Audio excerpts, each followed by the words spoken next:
I have spoken. Is this thing working? Hello, hello. Welcome, welcome, everybody. Is this thing on? Is this thing working? Are we here? Hey, hey, I see people. I see people. What's going on? What's going on? Alrighty. Oh, James is up in the chat. Yeah, James had to work tonight. Damn it. Let's see. Yeah, he's working. He's in the chat there, Matthew. What's up, everybody? Let's see. SmokeScreen has spoken. Like, subscribe now. We're losing. This is the way. What's up, LML? Let's see. Sluice Friggins, what's up? Peach, hey. There's Neff with the wrench there, Neff. Hi, Lord, what's up? How are you? Nita, Mike Bleezy with the PCP. I'm sure somewhere. Paradoxos, hello. Diane Harris, hey. Scott McLee, Matthew Stunden. Let's see here. Theodore, hello. How are you? Severus TV, I believe. Anita, hey, Miss West Seattle. And Lord Kev's up in the house. Steph Snow, hello. James, don't be texting and driving, man. Don't be texting and driving. Tim F, what's up, man? Oh, I've been learning Metallica too, man. What's up, Doc Holiday? Wesley Mons, what's going on? Yes, he did, LML. Yes, that's what I was going to say. So, for anybody, really quickly before we get started, anybody have not seen episode 3, because we're going to talk about episode 3. And let me actually move this Patreon thing over here, double check. Yes, I see a lot of posts on there already. Yeah, if anybody's not seen it, just fair warning. We're going to talk about spoilers here.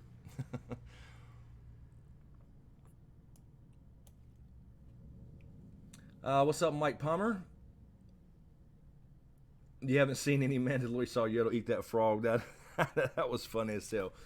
What's up, T. Bowen? That's what else. Hold on one second, guys. 1 second here. I hear my kid coming up in here with the loud truck outside. Damn it. I'm on the wrong thing.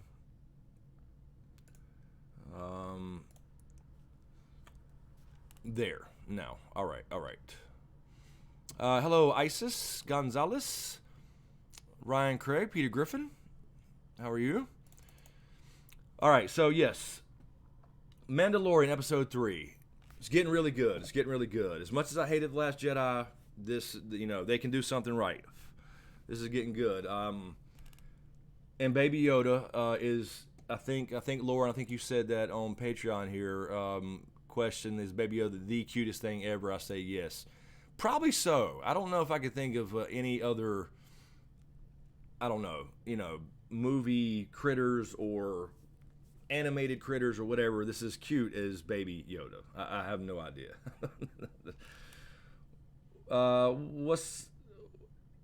Yeah, exactly, Elmel. He's going to get that jetpack. He is definitely going to get that jetpack. What's up, House Sanchez? Alex Kirk, what's up, man? Is that Fuad, I believe? When Mando reveal his face. I think he'll reveal it in episode 8. I think he will. I think we saw in the trailer somebody about to take his helmet off. So when he goes back home, wherever that is, I believe I think we'll get a face reveal. I mean, they have to take it off, right? I mean, they have to shave and wash their face and shit. They got to in private sometime or another. In the shitter, at least. Who is because Geek? Who is that? Valu. Hello, Valu. What's up, Ron? You posted a theory on my last video about the possibility of Palpatine meaning to absorb the power of another Force user to regain strength, and poor Baby Yoda maybe it. Yeah, I mean, there's could be something to that. I don't know if they'll go as far as Palpatine, because I think, from my understanding, the episode 9, that Palpatine was not originally planned to be in that. Yeah, he hears my kid come in the door. So he's just doing his job. He's doing his job. Riddick is. Yeah, where is my? Okay, it's not letting me because I'm apparently not logged in as me. I don't know what's happening here.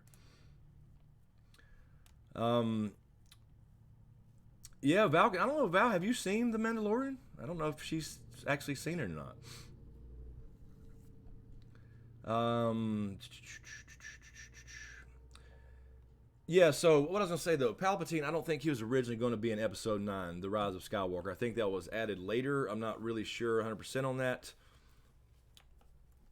Oh, she has not seen it. Missing out. I'm about to do. I just told her earlier. I'm about to do a Star Wars for Dummies video for people who. But yeah, let me say that before we get into the Mandalorian and the theory thing with Baby Yoda. I think there's almost like fantasy. There's some people that shy away from fantasy because of dragons and wizards and shit, right? I mean, that was kind of James. James said that before. You know, he didn't want to get into Game of Thrones because he assumed that, you know, I did too a long time ago, that, you know, too much magic and dragons and that, you know, it just don't float some people's boat. I think that's very similar for Star Wars. I think that Star Wars is seen as, for somebody on the outside who didn't grow up with it or whatever, you know, it's a kid's thing. There's laser swords, you know, there's spaceships and flying around shooting people in space and all that kind of stuff. So, you know, it don't appeal to some people on the surface. What's up, Lolo? How are you? And Lauren and Scott. But yeah, I mean, what I was going to say in this video, and I'm going to talk about it because I'm going to do some general, you know, overview. Here's the universe. Here's a little bit of nomenclature you might hear and what it means if you hadn't, you know, seen every movie or every cartoon or TV show or read every comic. But it's just different furniture in the room. You know, it's still characters you get invested in that have their issues, their up and downs, good and bad, and it's just different. Instead of being in a castle, for example, it's in, a spaceship while they're flying somewhere, or it's on another planet somewhere in some random cantina. You know, what? No. So anyway, what do you want? Well, say hey. We're in the middle of a stream here. Camden is here, so I don't know. 91 people. What do you mean? Just take over. We're talking about Star Wars and Mandalorian. Do you know anything about it? Only thing I know about that is Yoda. So everybody knows Baby Yoda. I'm home. What's up, K-Dubs? Okay, glad you're home. Take him out there because he'll call to get out, please. Thank you. Love you. Little Smokey. What's up, Keith? Anyway, so yeah, it's just, you know, that's what I'm trying to say. It was, you know, it's just, if you can kind of deal with the change of furniture, the change of setting, it's still good storytelling, you know, still good stories for the most part. Some are good, some are bad, just like anything. So that's why I wanted to do intro to Star Wars universe, because I think I mean, it's been going on for 40 years, right? But it's been introduced to every new generation, and I think a lot of people, you know, just think, it's kid stuff. I mean, yes, kids can enjoy it too. It's not R-rated, anything like that, but it's still adult storylines. You know what I mean? So anyway, that's my daughter. Fuad. I guess that's who you're talking about. The girl. Yeah, the girl is home. Cannon for co-host. I can't see. That's like her. I can't get her to watch a Star Wars movie. And K-Dubs, he's one of those people, you know. He's he calls it space battles or some shit. Anyway, back to the point. Okay, what's up, Carol Brown? I think I saw you earlier. I'm sorry. Natalie, hey. Bob Fisher. Yeah, man, yeah. She's 18 and driving around and yeah. So anyway. Yeah, so Palpatine I don't think was going to be originally in Episode 9, so there is something. Actually, I got a screenshot. Let me find it first. Let me change over to this, because I wanted to show you this. This is what I missed when I did my initial review, because they're more reaction reviews. They're not, like, in-depth, unless I spot something later. What's up, Sheila and Michael? I'm doing fine, if you're asking about me. You're talking about James? Yes, James is in the chat, but he's working tonight. He had to work because somebody else couldn't be there or something. So I think you're talking about James there. Yeah, we're still... Oh, we got a good podcast coming Tuesday. I think, James, we're doing that one right. We just saw a good documentary. Anyway, let me pull up this and show it. I can't obviously play anything on here for copyright reasons. Let me switch over to this right here. Put it full screen. And this is kind of the theory where we're talking about when we get to the doctor. Let's find the doctor. He turns him in. Now he's going to rescue. He gets in. He gets to the doctor right here.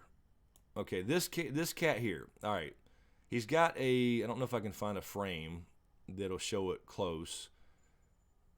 There's one, because I don't want to play it without and get busted. You can kind of see it, see something there. Hold on, let me see if there's a better frame when you close.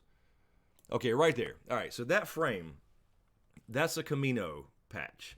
So if anybody not familiar, Kamino is the planet in Attack of the Clones, Episode 2, where the Grand Army of the Republic was created that ended up being the Empire later on. So he's not from Kamino, obviously, because they're a different race of aliens. But they definitely did some kind of DNA scan to clone Baby Yoda. I mean, obviously, there's something up with the clone issue. So this is a Force-sensitive child.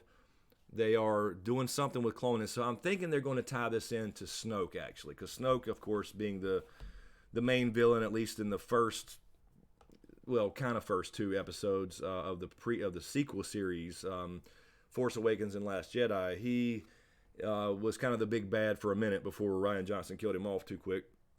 And this may be something where he's searching for an apprentice before he finds Kylo Ren or something like that. So that's what I'm thinking. So he's not a clone, I don't think, anymore. But I think, because at first you're like, maybe Baby Yoda's a clone in himself, but obviously he's not. So anyway, I think that obviously whoever put out this bounty on Baby Yoda is obviously a lot more powerful than this, one Imperial former Moff, the guy who actually gave him the fob. And he gave fobs to everybody. So somebody wants this Baby Yoda bad. And they didn't need him necessarily alive. So that tells you they want to do this scan or whatever that he caught him doing and sell it to somebody. Or it's being recruited by somebody like Snoke.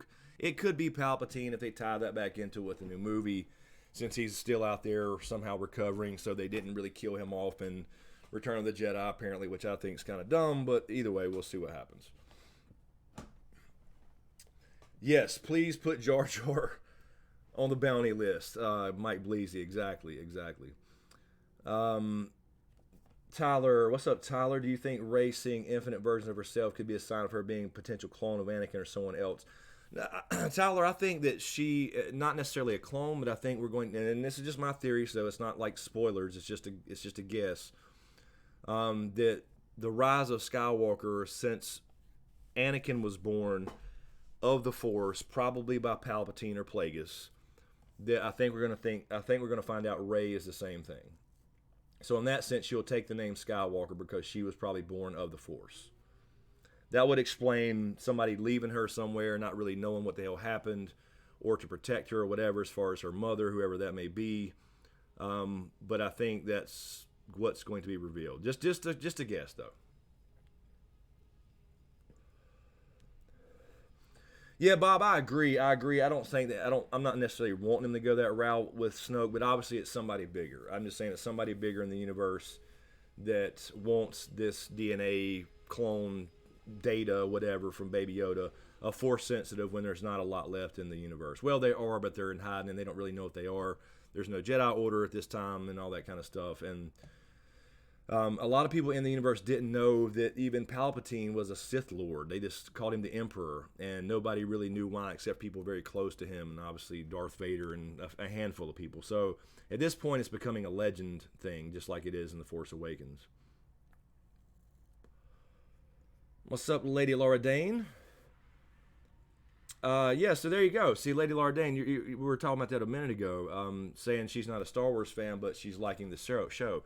And that's what I mean. So that's what I'm going to do that video, because I feel like you can watch this show and not be a huge Star Wars nerd. And, if you don't like or you don't haven't seen enough to understand the whole universe and, Sith and Jedi and the Force and all that stuff, you can still appreciate this show. I mean, leaving it character-driven. And I'm telling you, I love the blacksmith lady. I'm telling you, she's going to be a badass when we see her get down at some point, because now they're going to have to move. I really like the culture on the Mandalorian, that the blacksmith, usually like in fantasy, right? The blacksmith just kind of a guy who sits in the corner and serves the Lord. But in Star Wars or Mandalorian culture, the blacksmith's the leader of the clan. So I think that's pretty damn cool. Pretty damn cool. So she's gonna be a badass. I hate that he wasted his whistling birds so soon. You know, I don't think those need to be Beskar steel. Anyway. Yeah, Neff, I'm hearing that episode 9 isn't finalized yet, and we're 3.5 weeks away from the opening. Yeah, I've heard that too. I've heard contradictory reports on that, so I don't really know, but I'm hearing that. I had this on. Let's see. Let me get back to this. Yeah, this chick is going to be badass. This was a cool scene here, and yeah, her. So we're gonna see there. We're gonna see some helmets off eventually. Damn it, if I can't get to a frame that. There she is. Yeah, she's gonna be a badass. I'm ready to see her get down somewhere. I didn't really spot her in the end if she was there. I don't know if she was there in the end with when they all came to the rescue and you know, this is the way, all that good stuff. But yes, he had so much Beskar, he got a whole entire upgrade. And I think he may still be missing a thigh plate or something. Not 100% on that. We'll see. But anyway, so yeah, that's my basic idea of the you know, as far as the Baby Yoda thing. Anyway, let me make this back over here. Is obviously somebody big time, somebody powerful wants that DNA thing, and that's who they're working for. What's up, KC Atheist Randy? What's up? Is that Snolt, I believe? Baby Yoda is Anakin counterpart. They both were born the same year. Is that right? Does that add up? 50 years? I don't remember. Could be. That's pretty close. Diane Harris, Beskar, yeah, equals Valyrian steel. Kind of, sort of, yeah, basically. I mean, Beskar's a lot older than Valyrian steel as far as the idea, so maybe Valyrian steel equals Beskar. It used to be called Beskar iron in the comics. LML, you mean you're talking about the Mandalorian? I don't know where you're talking about the whistling birds. Oh, okay, the whistling birds. I got you. Yeah, hopefully he does. You just saw her loading that one setup from his bracer. But yeah, I was like, they don't really, you know, the little missiles themselves, right? I mean, they're little mini missiles, but they don't need to be like Beskar themselves, do they? I mean, I guess, but I don't know. They're heat seeking or something, whatever. They're badass though. You don't have to aim. Let me jump over here. Let me move this here. Get out of the way. If we need to pull up any more screenshots, we can. Let me see. We had some Patreon things. Questions too. Tina, thank you, Tina, on Patreon. I have to admit the following is my son's question, but I'm also intrigued. Why didn't the Baby Yoda try to save himself from the client, from Dr. Pershing? That's a fair question. I just think you know, you saw Baby Yoda. I wish we'd find out a name. Use the Force, but it weakened him so bad. So I still don't think he's obviously in a state to where he can really defend himself that much. You know, he could put up a fight for a minute, but it drains him so fast, being still so young in their years. So that would be my guess. I don't really know because we don't know a lot about their species. And George Lucas wanted it that way, not to know about the Yodel and Yoda species. Just a guess, though. Bob Fisher, the helmet coming off has to be for a powerful reason, like to save the baby. Yeah, it could be, but I think it'll be like because we're seeing that flashback stuff, right? And every time we see, and I like the way they're doing that when the blacksmith's hammering on things, we're seeing, you know, him flashback his TSD or whatever, and I'm seeing his backstory, and they're giving us a little bit more, teasing a little bit more each time. So I think he'll go back there. Maybe that's where they move to. You know, now they got to move. So I think he'll take it off, and maybe somebody he loves or somebody in his family that's still alive that he didn't know or something like that. I don't know. Hello, Stacy Meyer. How are you? Someone fed Yoda light after midnight and got it wet. Yeah, at some point, yeah, he will grow. He will be a badass, regardless. Walt Disney ordered the bounty on Baby Yoda so his cryogenic head can be reanimated. Oh God, I forgot about that. That's right. Walt Disney is doing that. All right. Carol Brown on Patreon, thank you. The Smith is badass. She snapped the Mandalorians beefing out of the scuffle. Did a History Channel rundown, making a suit of armor. This is the way. That I have spoken are my new catchphrases. That and I have spoken are my new catchphrases. What is the Mandalorian hierarchy, do you think? Well, I kind of just said that, Carol Brown. So I think that's I think she's obviously the leader of the clan, the blacksmith, because of their culture, and that's what I really dig about it. It's almost reverse of everything that we normally are used to in fantasy and other stories, where the blacksmith's just some lowly job you have, and you can't be, you're not a lord, so you're not important in the sense of nobility or some shit. So definitely leader of the clan. Proto Peach on Patreon. I think you're responding to Carol there about the catchphrase I have spoken is my new that's all. I'm sure a lot of people from the Devil Wears Prada going to use them on my third graders this week. There you go. There you go, Proto Peach. Spread the Star Wars love in class. Neff, that's a good idea. Neff saying, random guess, I think he'll have the helmet ripped off in order to demoralize him. Then he will complete the hero's journey and redeem himself at some point. That could happen. That could happen. But remember, we got a lot of seasons to go. I mean, this is not going to be some quick, one and done, just 2 seasons or 3 season show. This is going for a while, I'm pretty sure. I know they're already working on season 2, so. Bob Fisher, Mando is so good. I think the other shows are going to be good. So as long as they're well written. Yeah, I think that I think they heard some of the backlash from The Last Jedi and stuff like that, and I think they're listening, and just focus on the characters and do good stories, and because they've done some really good stuff. Rogue One, outstanding, loved it, but you really get the retro feel with the Mandalorian.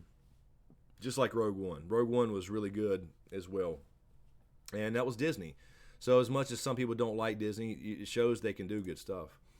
All right, that's, let's see, Carol and Tina responding to that.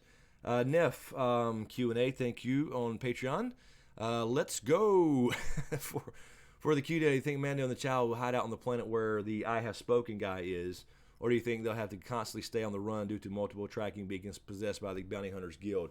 Yeah, I think that's probably part of it. I was wondering about him. I think they'll settle down for a while, but that'll probably be a constant thing where they'll, because if this is because remember, the Empire is gone, but there are these different warlords, so to speak, kind of these former Moffs. And if you have a Snoke out there or a Palpatine or somebody more powerful that is kind of controlling things in the background while they recover or whatever the story is, then that will be something where they're going to chase down Baby Yoda. Somebody wants him bad, so they probably will be on the run, I'd imagine. But that's a good idea, because I was wondering, like right now, there's no reason for Nick Nolte to be back in the show unless he just happens to go back and ask for help, or he goes back and asks for help or something with, and he actually joins him on as a crew member, so to speak. So it makes you wonder, kind of like the IG-11 thing in episode 1. It's like he gets killed in the first episode, and is the actor just done for good on that show? And they can do other droids, but they can't do other that same creature that he's done with, or that he's playing, as far as I Have Spoken. What's his name? Creel, I believe, something like that.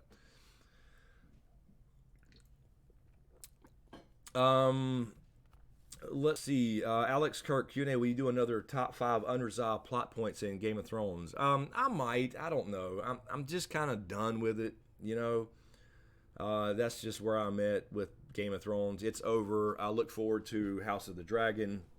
And, when we get more information or casting news or whatever, and some information on it, I'll definitely do videos before it ever starts, because we got a long time. But I don't know if I'll go back to keep rehashing Game of Thrones and reopening old wounds. It is what it is. They dropped the ball. It was horrible, in my opinion. They didn't follow up on any of the stuff they had planted and foreshadowing and all that good stuff, and they dropped the storylines for pregnant Dany and Cersei and just the whole thing, man. I don't know. I don't get it. But so probably not, but maybe. Who knows? Hashtag keep pounding. Yeah, not today. Fucking lost to the Saints by a field goal because of a shitty ass kicker. Hashtag protostart. Hashtag Jennifer Coach bunk beds. Without respect, we reject. Say what is that? 9 to 9. What's up, Jake from State Farm? There you go. See, everybody's using it. I am here. It is the way. I have spoken. What's up, Legal Jedi? How are you? What's up, Mander? The Fearless Mermaid. Big E. Yes, D&D dropped the game-winning touchdown. Yeah, they missed the damn field goal from 15 yards out. They missed a chip shot for damn sure. Proto Peach. Thank you, Proto Peach on Patreon. I have a question. Who else wants a stuffed Baby Yoda in its flying bassinet for Christmas? Yes, I do. I do. I would have that floating behind me in videos if I could get that. I can't believe they don't have those out yet, honestly. I mean, you know it's coming. I guess they have plush dolls and shit coming soon. Funko Pops, whatever, I'm sure. What's up, Karen with a Y? How are you? So I'm sure they're coming. I can't believe they hadn't have that ready. Tina on Patreon. Thank you, Tina. I don't have room for the bassinet, but I want to stuff Baby Yoda. There you go. And Lydia Quinn, thank you, Lydia, on Patreon as well. Everything Baby Yoda is. Everything Baby Yoda is? I'm sorry. That is a shitty Yoda impression. Yeah, I'm ready for him to talk. I want him to talk. We'll see if he talks.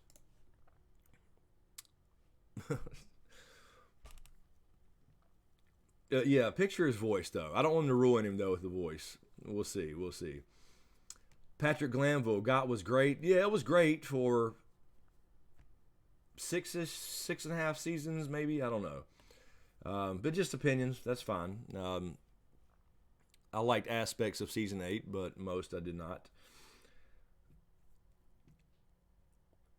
Yes, Diane Harris. I think they took the Mogwai. I don't know. Well, Yoda's a lot older than that, though. I don't know. But it definitely reminds you of a Mogwai, Gizmo. And I love Gremlins. I love Gizmo. I want a Gizmo plush toy too. While we're at it. Let's see. Mr. Jaffafa, I believe. What's up, man? Do you think Baby Yoda will become a Baby Yoda Mandalorian? I don't know about becoming a Mandalorian. There has been Force-sensitive people in the Mandalore culture. One became a Jedi, and that's where Darksaber came from, which is a whole thing. Somebody mentioned Sabine earlier, too. I think it was Big E. I'm sorry I missed the comment. I just kind of saw it running by. But, I don't know. I think that will maybe be something where he ends up being... I'm guessing that, the Mandalorian's going to find out about the Jedi thing and what he is and probably get him somewhere safe with the Resistance that's starting to form or something like that. Although, again, we've never seen him in The Force Awakens or anything else, so I don't know what his status is. So I wouldn't guess he would become a Mandalorian, but I guess he could. I mean, I don't know if there's ever been that species being a Mandalorian. But being Force sensitive, he would be normally sent to the Jedi Order right now. What's up, Sluice Friggins? That's what. Okay, Peter Griffin was saying about Sabine. Maybe I don't think that's Sabine. Sluice, you're saying that the blacksmith has a British accent, but Sabine doesn't. Sabine too young, Clone Wars. Yeah, it won't fit up with the timeline, I don't think. But I think with Sabine, if we do see a Sabine, you'll see her. She likes to paint her armor and shit. So I think they would depict her the way she is in Rebels. So I don't think that's Sabine. Could be. They could change some things, and maybe before she went off and obviously got separated and joined that crew and started painting her armor, but I don't think the age matches up. Anita, Q&A, how's the tracker on Baby Yoda work? I thought it was the in the bassinet, but it's in the trash now. Is it Baby Yoda's DNA that's triggered those trackers when the Mandalorian took him? Yeah, all the fobs work off their bio whatever, so it's a bio reading thing. That's all I know. I didn't really buy that part where, it was still active. Like, once it was turned in, I don't know what made it reactivate when they left the building. So I guess there's something there with a proximity alarm type thing where, Baby Yoda left that building and they all go off again or something, I guess. But it's a bio thing. I don't know exactly how it works. I don't know the technology. I don't know how they program it to work that way if they've never seen the assigned bounty.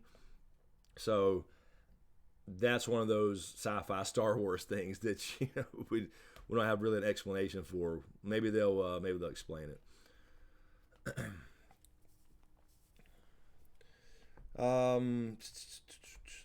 Diane Harris, maybe there's a growth spurt or something. He will be a teenager by season 2, shed his skin like a reptile, maybe just shooting ideas and brainstorming. Yeah, I mean, we don't know. It could be.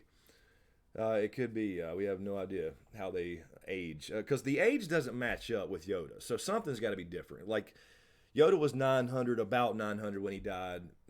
It doesn't match up. If that baby is 50 years old, already 50 in infant stage or toddler stage where he's putting everything in his mouth, like the joystick, not the joystick, but the gear shift, then it doesn't match up with Yoda, because Yoda would have to be something like 2000 when he died, but he was already old and dying when he was 900. So I don't know. Maybe there is something with growth spurts or whatever. We'll see.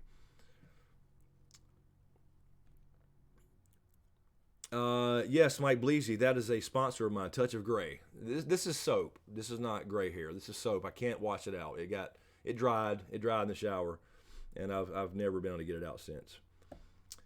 And we're back. Where do we go? Did we go somewhere, Steph? Did I lose y'all? Hopefully I didn't. Are we good?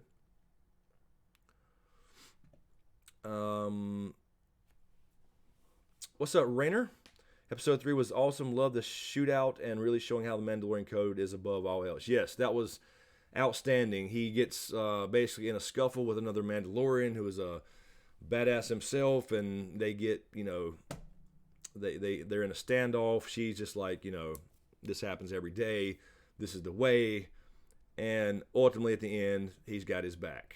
So I look forward to him getting his jetpack. That's for damn sure. That'll be cool.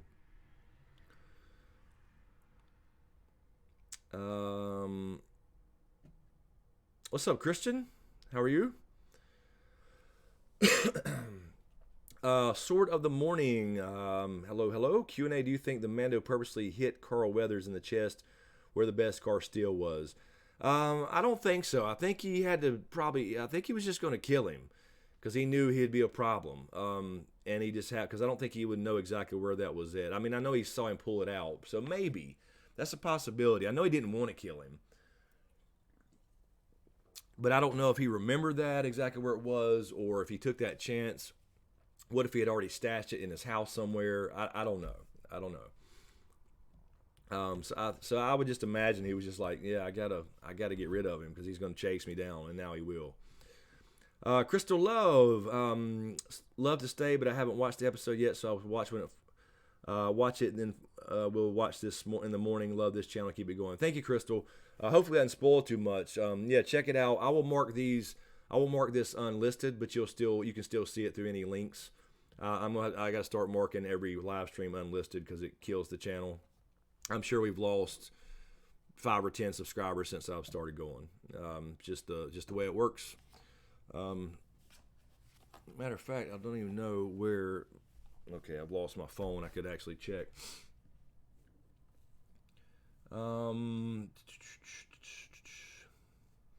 Yeah, Lydia, it was really good episode, and I like how, like, episode 2, people were like, it's kind of slow, and I said that too, but it was doing what it was supposed to do in the sense of showing, like I said before in the video, that bounty hunt's not everything glamorous all the time, so it had to be, and it was building kind of their relationship and his, with Baby Yoda, kind of like, I guess, falling for him like everybody else has, what's going on, why this bounty, making him curious. So it was, it's showing all that kind of stuff.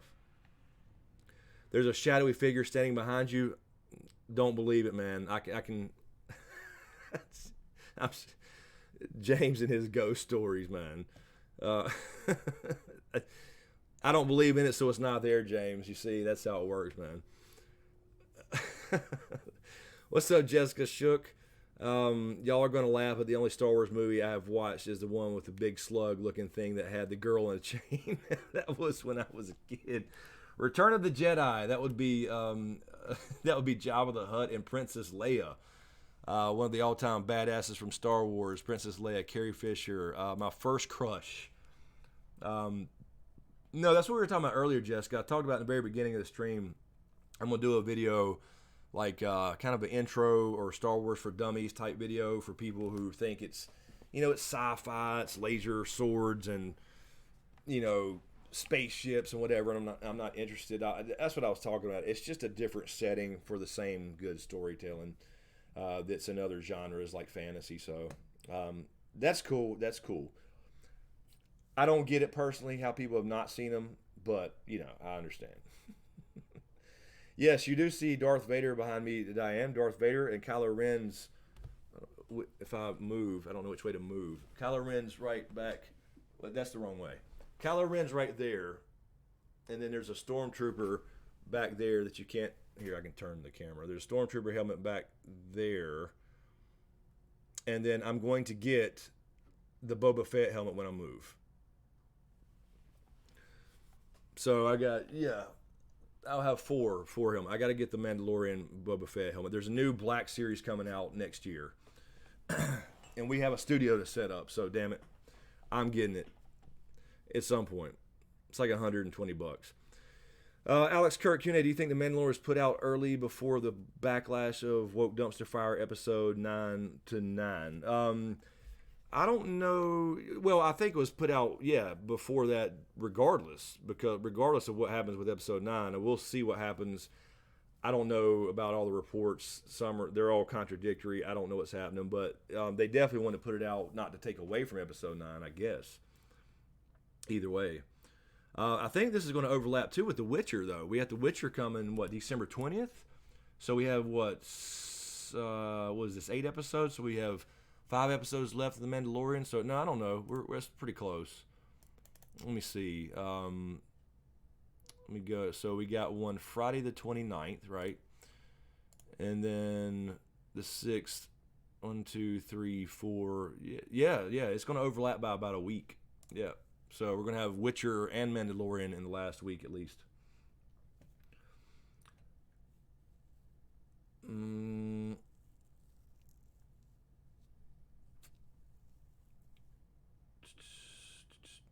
think you only did the voice. What am I missing here? I guess I'm in the middle of other people's conversations. Okay. John Claybo. Thank you, John. Thank you, Pete, for grabbing that. Q&A. A stupid question, but what is the Mandalorian timeline compared to the 9 episodes original?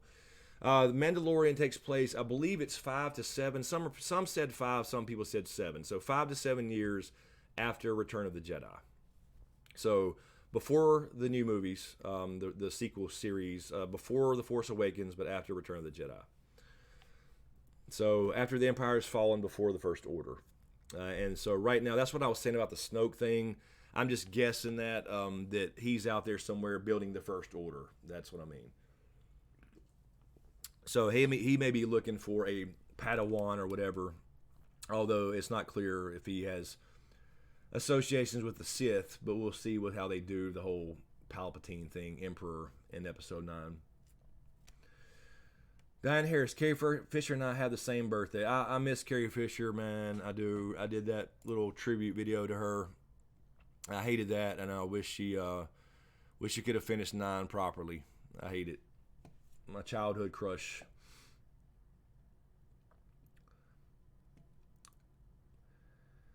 Wesley Mons, the last episode's on the 27th. Yeah, so The Witcher starts the 20th, I believe. So we're gonna have that 1 week of overlap, which that's cool. At least we'll be jump from one thing right to another. So that week will be complicated for YouTube anyway. We'll have to talk about The Witcher and Mandalorian. But then again, I don't know. I don't know how we're going to do The Witcher. They're going to drop it all at once, right? So, shit, man. I don't like that. I mean, I think it's fine. I understand you want to binge things, and it's cool. but not for YouTube because how am I supposed to do The Witcher? You know, everybody's going to have seen it in 2 days or 2 or 3 days during that week. And so I can't do weekly video. I mean, I'm going to have to break it up. You know what I mean? And then by the time we get to episode 2 or 3, everybody's completely done with it and forgotten about it. So, you know, with The Mandalorian coming out once a week, that's what I still dig about it. You have that anticipation. You know, so we can talk about it, we can stream about it, and then you're anticipating, you know, can't wait till Friday or Sunday or whatever day, whatever show you're talking about. You know, that's why I don't like the binge model, the Netflix binge model. But I know Netflix, some things they're not going to do like that, so we'll see. But I guess they are, as far as I know, they're going to do The Witcher that way. Nicole Warden, maybe I missed it, but did you feel like him going after the Baby Yoda didn't make sense? What do you mean, Nicole? You mean do you mean the Mandalorian going back after him, or going after him in the first place? I don't, because I completely got why he went back after him. He knew that he was in danger because he knew there was some issue because he had all these other bounty hunters, you know. You saw the Trandoshans come after him. You saw IG-11. Then, you know, everybody's got fobs in the whole place. He asked Carl Weathers, the guild leader character, about that. So he knew something. He knows something bigger is going on, and I think that makes sense for him to break the code, the bounty hunter code, and start asking questions. So, I mean, it made sense to me if that's what you're talking about. I could be completely misunderstand your question.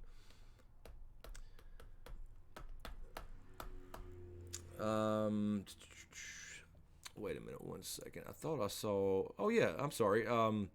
Proto Peach, thank you for we got being a member. Appreciate it. Thank you. Join the channel membership. I didn't see is the thing's not working? The damn widget's not working. Let me do a test. Hold on. Yeah, there they are. Okay, I'm sorry. I didn't see it. I don't have my headphones on to hear these things. I guess I need to put them on. But thank you, Peach. Appreciate it. Being a channel member. Matthew Stunden. I'm sorry. I didn't see this earlier, Matthew. Thank you for the super chat. Who would win in a battle? Mando versus Boba Fett. Mando. No doubt.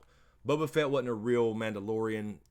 He just got his armor, and he didn't learn enough. I mean, he's probably a badass, I'm sure. But he didn't learn enough from Dad before he got his head chopped off by Mace Windu. So I don't think any regular guy, regardless of their weaponry, except for Jedi and Sith, can straight up beat a Mandalorian.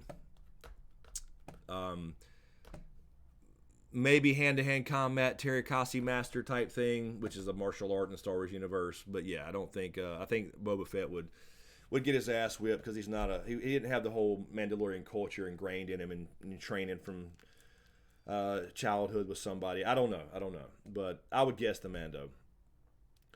Mary Kincaid, thank you for the super chat. Thank you. When the Mandalorians rose up, I got cold chills. Yes, it was really cool, and I wasn't even thinking about it either. I started thinking something was going to happen with somebody, but not them, because when he was in the little thing, everybody's shooting at him. He's kind of protecting Baby Yoda, kind of underneath him in the little, I don't know, I guess it was a trailer. I was like, you know, something's going to happen, but I wasn't even thinking about like the whole guild coming out, the whole clan. That was cool. Coming down with the jetpacks and all that stuff. So flashbacks to Star Wars, Rebels, and Clone Wars. And speaking of that, we got season 7 of Clone Wars coming too on Disney Plus.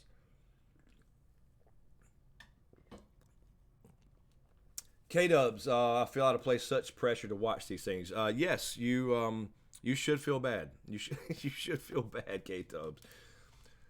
Seriously, K-Dubs, that's what I was saying. You don't have to love Star Wars as a whole to like this show. You don't. I think you'll like it. If you like Clint Eastwood movies, you'll like it. I don't know. Maybe you don't like Clint Eastwood movies, but if you do, you'll like it. It's just got different kinds of guns. That's all. It's just a backdrop. But it's literally a Western. It's a Western in space, you know what I mean, as far as another planet somewhere. That's really what it is.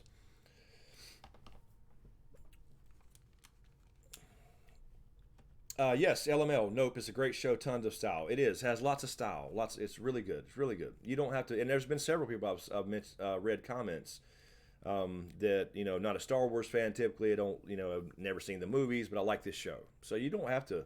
You don't have to be an expert or whatever to enjoy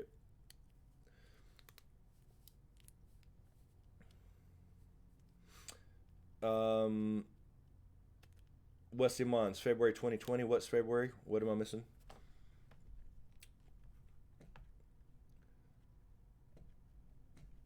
Bob Fisher, yes, spaghetti western. Yes, it is. It is. What's up, Alex Montero? What's up, man? I'm doing all right. How are you? I'm doing pretty good. Just grinding, just grinding, trying to figure out this new broken YouTube bullshit. But I'm still here doing it. I don't know why. Because of you guys, honestly. Otherwise, I wouldn't be. But yep, trying to keep grinding. Let's see, Tina on Patreon. Thank you, Tina. NBC has exclusively reported that Baby Yoda apparel and accessories will soon be available through Amazon, Target, Kohl's, Macy's, and Hot Topic, possibly as early as Friday. There you go. There you go. So Friday, maybe Friday, we're all going to order our Baby Yoda toys, plush dolls, and whatever. Yes, I'm going to, if I can. So yeah, that's cool. I can't. That's what I can't believe that they didn't have that shit ready. They should have known, but I think they couldn't. They couldn't really. Well, I guess they did have it ready. They're just waiting to release it because you can't have all that manufactured, and it takes a couple weeks. I'm assuming so. They had to keep it secret. That was a pretty big secret. So I understand why they didn't have them on the shelves, but you would figure once the episode aired, it would be out the next day. Randy Suimatsu, thank you, Randy, for the super chat. Can you think of a reason he'll remove his helmet? Yeah, you heard that. You heard the blacksmith say, "Did somebody take it from you?" That would be like a take it off of him. But I think from the trailer, the teaser and the trailer, I think it's going to be he allows whoever that person is, that girl, maybe it's his mom, maybe it's a girlfriend or ex-lover, whatever, wherever he goes home, wherever he's from, I think we'll take it off to see his face, and he lets that slide. That's my guess. But it could be, it could be tricky editing, no doubt. It could be tricky editing because there was a part, I don't know if I have it here. There was a quick little shot in the teaser, or the trailer, that was like, where is that? Yeah, I don't. I was gonna say I thought I may have it here, but let me see.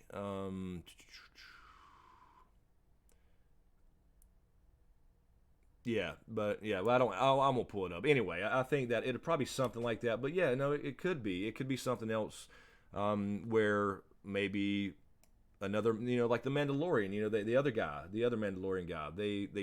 They got in a fight, and she specifically asked him, "Did somebody take it off of you?" So that's a very dishonorable thing to get to that point where it can be taken off. So maybe one of those guys that he disagrees with. I don't know. They still have his back, but they could still, get in a fight or something with I don't know, but I would guess it would be this woman, and I don't know, that we saw in the teaser. I was going to. Oh, this was the scene here with the. Damn it! I wish I could play the damn thing.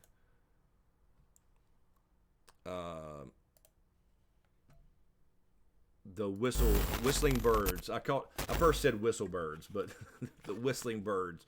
It's a badass shot. Badass shot. Old stormtroopers.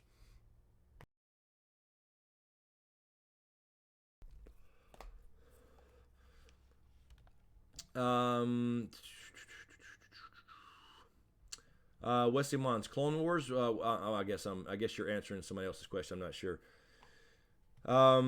Yes, Sluice, you're replying. That's what I was saying earlier. So Jason Makovic, yeah, Jango and Boba Fett were not Mandalorians. Jango Fett had stolen Mandalorian armor. There's confusion on that, understandably, because in the old days, after Boba Fett became so popular from Empire, that because he was originally supposed to be something else, but it became so popular because of the badass look of the armor that they did initially make him a Mandalorian in the comics. So expanded universe stuff. He was a Mandalorian, house fed, whatever, protector of Mandalore. But then in the canon stuff that George Lucas said, no, he's not. So he's kind of been a Mandalorian in some things and others not. So he was not, canon wise, he was not never a Mandalorian or Jango.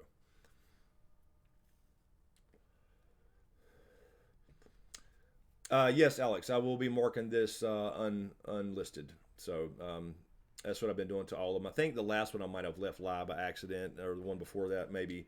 But I've been marking them. Unlisted is the same as to the algorithm. Unlisted is the same as private. That way, anybody with the link can still watch it, but it's not being pushed out there as a long ass 2 or 3 hour video, or whatever. What's up, Zara? How are you? Zara saying, however you decide to watch The Witcher, I'll watch your reviews and commentary daily, weekly, or monthly. Yeah, the thing is I probably won't be able to get by with watching it like once a week without getting spoiled, I'm sure. So I'll probably have to watch it at least in batches, maybe 2 or 3 at a time. But I still have to break up the videos. So there's just going to be a string of videos, I guess, is what's going to happen. And then we can do a couple live streams and talk about the whole season or a couple episodes or whatever it is. I don't know. Because I can't do a live stream and talk about 1 or 2 episodes if I haven't seen them and everybody else in the chat has seen them. You know what I mean? So it's hard to do with these Netflix style shows. Oh God, yeah, Bob Fisher. That's gonna be next year Halloween or whatever. That's gonna be the damn thing. People and pets with the pets dressed up as Baby Yoda with the ears, or the little whole thing where it looks like it's walking. That's exactly what's gonna happen. I might get one of those for Riddick actually if there's one big enough. Oh, Clone Wars. Okay, got you, Wes. I'm sorry. Yes, I should have known that. Yeah, Clone Wars Season 7. I need to go back and watch the first 6 again to kind of remember everything. I know the big beats, but I don't remember all the details. It's been so long. So Clone Wars, that's one of the animated, it's an animated series that I will actually watch. I normally don't watch a lot of animated stuff unless it's Tom and fucking Jerry or Looney Tunes. But yes, Clone Wars is, in my opinion, the best lightsaber battle in canon is the Darth Maul and Savage versus Palpatine in the Clone Wars.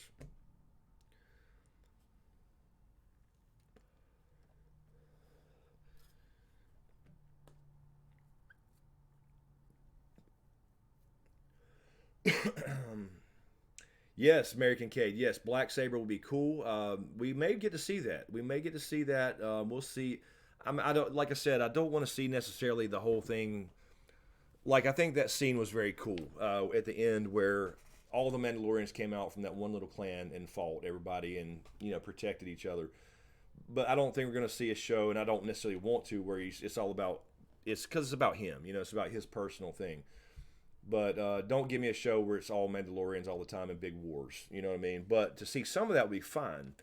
To see them meet up with other houses, other clans or whatever, and discuss the future, what's going on with the galaxy, the politics of the remaining remnants of the Empire, or Snoke, or whatever, whatever information would be cool to see. It'd be cool to see Darksaber. I think we'll definitely see lightsabers. At some point, you're going to run across a rogue Jedi or something. All right, Mander, have a good one. Good night. Thanks for stopping by. Appreciate it.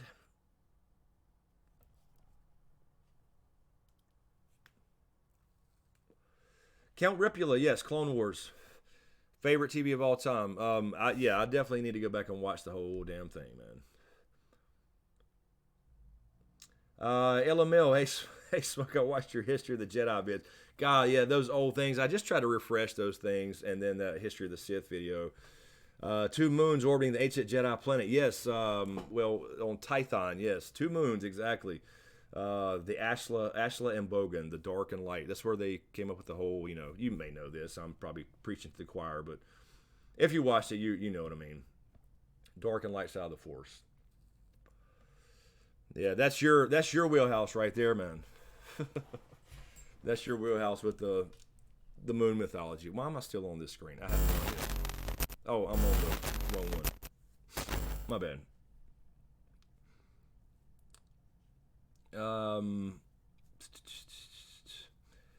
Ian, Jar Jar's supposed to be a Sith Lord. Also, do you think worlds are going back to shock us in the final movie? Thanks, Chris. I don't know, man. The Jar Jar thing, I don't know. I think there could have been something to an original idea about that, but I don't know if that was a real thing or not, man. I don't know if George Lucas would ever say that or not. To me, that would be crazy. I think Darth Maul should have been the bad guy, or not the bad, the apprentice in the entirety of the prequel series. I couldn't stand Dooku and all that stuff. I mean, we know he wanted Anakin, right? But Darth Maul was still there, and he should have been the villain in the whole damn thing. But beside Palpatine, so I never liked the Jar Jar idea. I mean, dumb character, and I get what they were trying to do. He was supposed to be the C-3PO of the day, the comic relief, but it was just overboard and annoying. And I feel bad for Ahmed Best, the actor. I don't understand why people attack actors for doing what they're told to do as far as a role. But it fucked him up, man.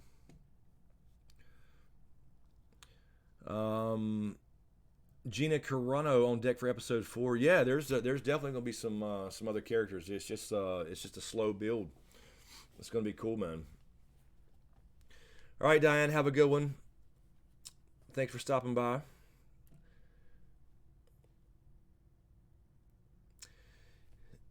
Yeah, Mary. Yes, yeah, definitely. I like Dooku himself. I like the character, being a former Jedi and stuff, but just not being. I mean, that's fine if he was, tricked into being, into like thinking he was the actual Padawan of Palpatine or something.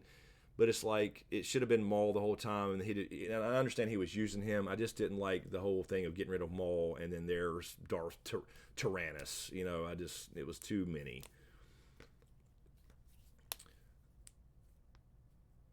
Oh, illegal. Ooh, I like that lip licking off the sun drop. I'm sorry. Uh, thank you. Oh God, Chris Lurps. LML, do you think Dooku was involved in the original plan to clone Yoda? If that's what happened, that's another possibility. That's certainly a possibility. I don't know though. Again, I don't know how Palpatine is going to fit into this. It depends on what they do. We're just, obviously he's going to be in the Rise of Skywalker, but I don't know exactly. He's been off in the unknown regions, like where Snoke is from, supposedly. And what was he? To me, it bugs me because if he didn't die there, then you've destroyed the whole thing with Anakin. You know what I mean? And as the chosen one and whatever. And and Rey's the next version of that, and that's fine. I think, again, she's going to be the next Anakin in the sense of being born of the Force and be that important and take on the name Skywalker. But I didn't like the idea that Palpatine just didn't survive, because I didn't like the original. It's just my personal opinion. I didn't like the original, was it Zane series where Palpatine cloned himself and all that shit. I didn't dig all that. Where he had survived and cloned it, or did an essence transfer. I get that. That's part of Star Wars lore and history with Darth Bane and a lot of other Sith Lords in history. So that's fine. But it just kind of takes away from Anakin. Although it's still, I guess, in a way, still kind of destroyed him, at least temporarily. So I guess it kind of works and kind of don't. You know what I mean? But yeah, I don't know. It's hard to say. I don't know if Dooku would play that big of a role. I think he was kind of a sideshow, and that's why in just my opinion, they should have left Maul in there for a while. But then, of course, he went on to be in the animated shows, and that's what helped sell the animated shows, was having him come, survive, and cross over to those shows.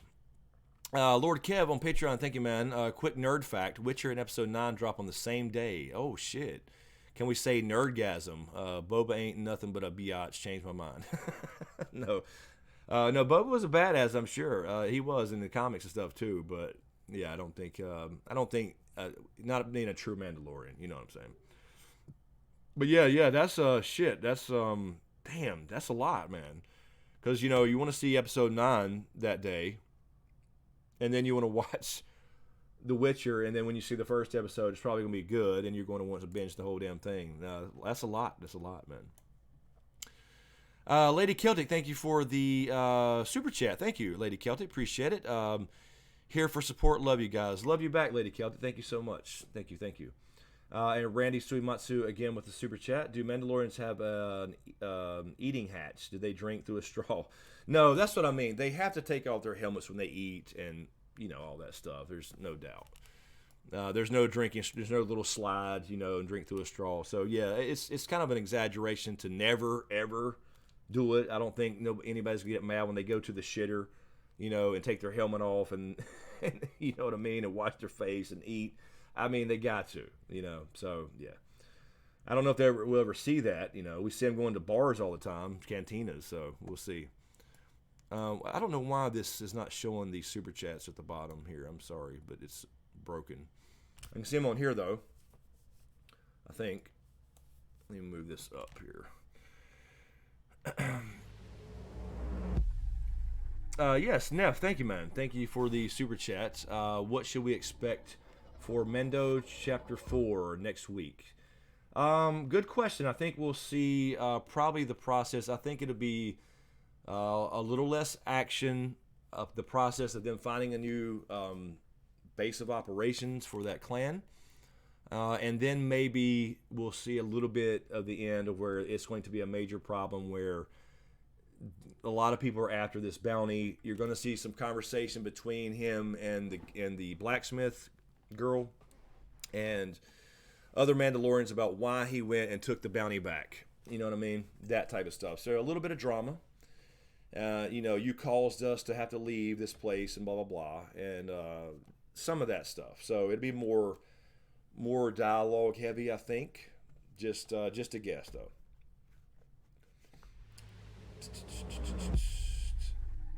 Sluice, Obi-Wan show goes into production next year for probably 2021 release. Very cool. I was initially kind of like, I don't really know if I want to see Obi-Wan on a show, but it'd be cool. It'd be cool to know what he was up to and what he really did through all those years. But I mean, I know, you'll see him stop by, the homestead and check on Luke from time to time. That'd be kind of cool. But yeah, no, I look forward to it, man. I do. It should be cool. And that's the great part about it. We just know that he was on Tatooine for all those years, but there's so much that could have happened where he left and he had contact with Yoda and things like that, or maybe he found some, other, Jedi that were lost in the Purge. So it'd be cool to see. Mary Kincaid, thank you for the super chat, Mary. I wonder if Mando will be the next Mandalore. I don't know. I don't know if they'll go that far. Maybe something towards the end of the series. I don't know if they'll go as far as him being because you get the feeling that he's kind of a new guy.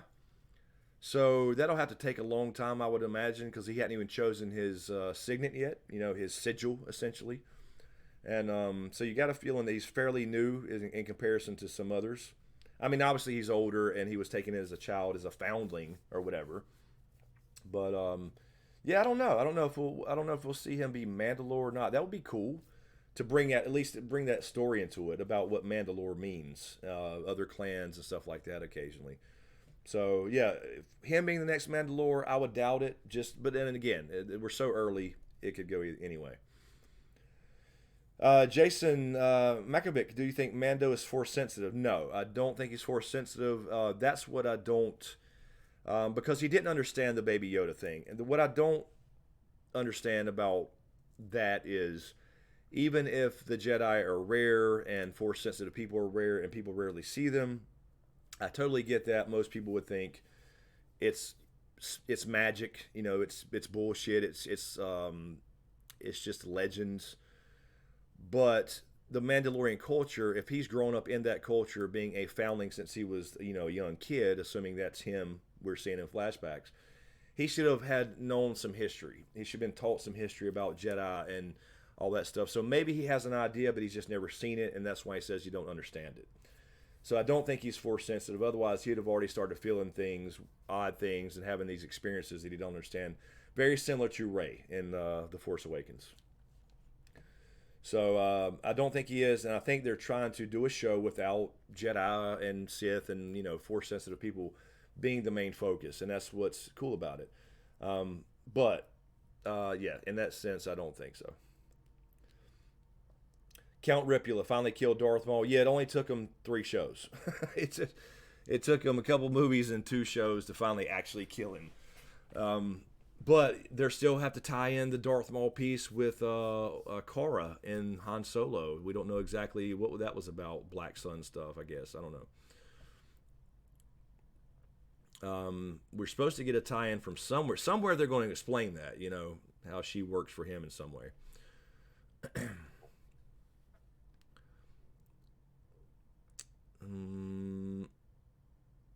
What Jake? Major Stank? What's?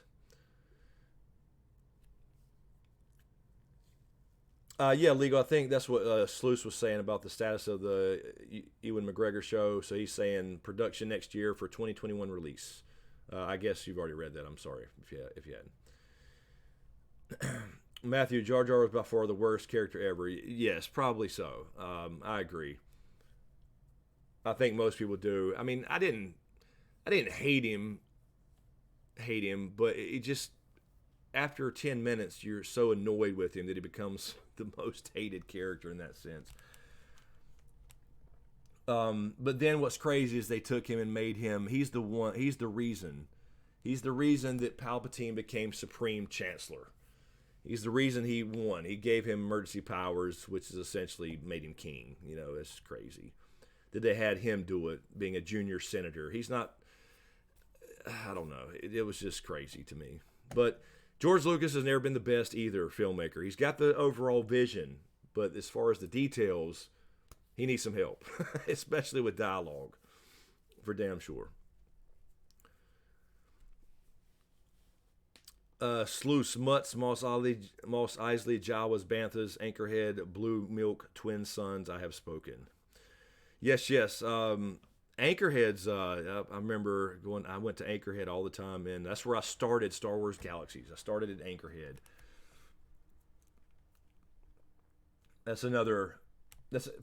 I know most hardcore people wouldn't know that unless you're a hardcore nerd. Anchorhead's another Tatooine city.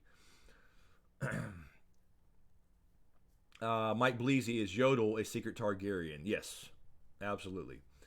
The prince that was promised. What's up, Patty Wicksteed? How are you? Let's see.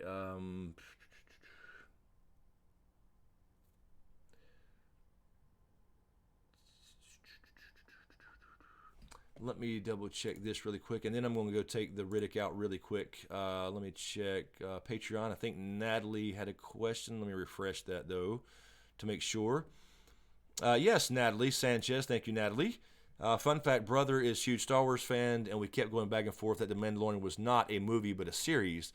All he kept saying was Google it, and all I kept saying the movie is episode 9, not knowing the name for shit. Good night. P.S. Only saw the one with Natalie Portman. I stopped there, laughed my ass off. Okay, bye. All right, Natalie, thank you. If you're still here, thank you. So you saw episode 3, Revenge of the Sith. Well, I mean, she was in 3 of them, so I don't know which one you saw. I'm assuming you meant when she gave birth to Luke and Leia, but she was in all of them, so I don't know which one that was. I guess maybe episode 1, when she was Padme before you knew she was the queen. But thank you, Nat, if you're still here. Good night. Have a good one. Thanks for stopping by.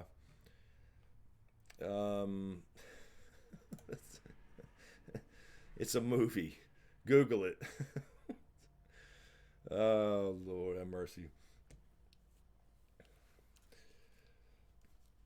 Yaddle got yodeled, a Star Wars story. Yeah, that could be a good one. That's what people were wondering, too, with Baby Yoda. Did Yoda and Yaddle, break the Jedi code and have Baby Yoda 50 years ago,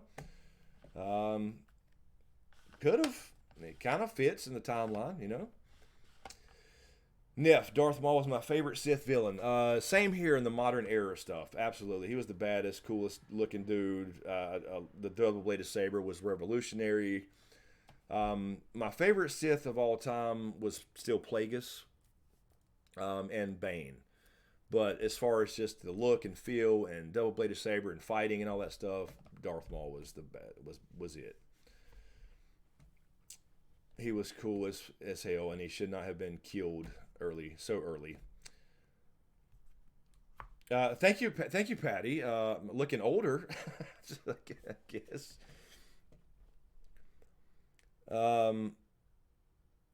Star Trek has always been superior, Mike Blaze. I like Star Trek too. And this is what I was going to say in that video, though. I like Star Trek, but what I love about Star Wars is it's still based, even though there's magic-y Force stuff, right? And magic-y technology, and of course that's our word here, where things float around. It's still based in some kind of reality and physics. Like, you still have to fix things, you know? In Star Trek, it's like computer, diagnose deck 27, you know, and it fixes it. Where Star Wars, somebody has to go weld something. Everybody's always welding something, you know, or torch, you know, they got a torch and they're cutting something. So they're still like hands-on, having to fix things manually. So it's a mix of, you know, shit you would go through or can relate to as far as things breaking with technology, with a little bit of magic-y Force. You know what I mean? So that's why I like the Star Wars. It was just my first love, but I love Star Trek too. I've seen them all the shows. I'm a Trekker. I'm definitely a Trekker. I do not watch the J.J. Abrams Star Treks though, because they don't count in my opinion. You blew up Spock's homeworld. You blew up Vulcan, and that destroyed everything that ever happened in Star Trek. Everything. So I don't like alternate universe bullshit. I hate it. Just my personal thing. It's too easy. You can just say anything's alternate universe. So.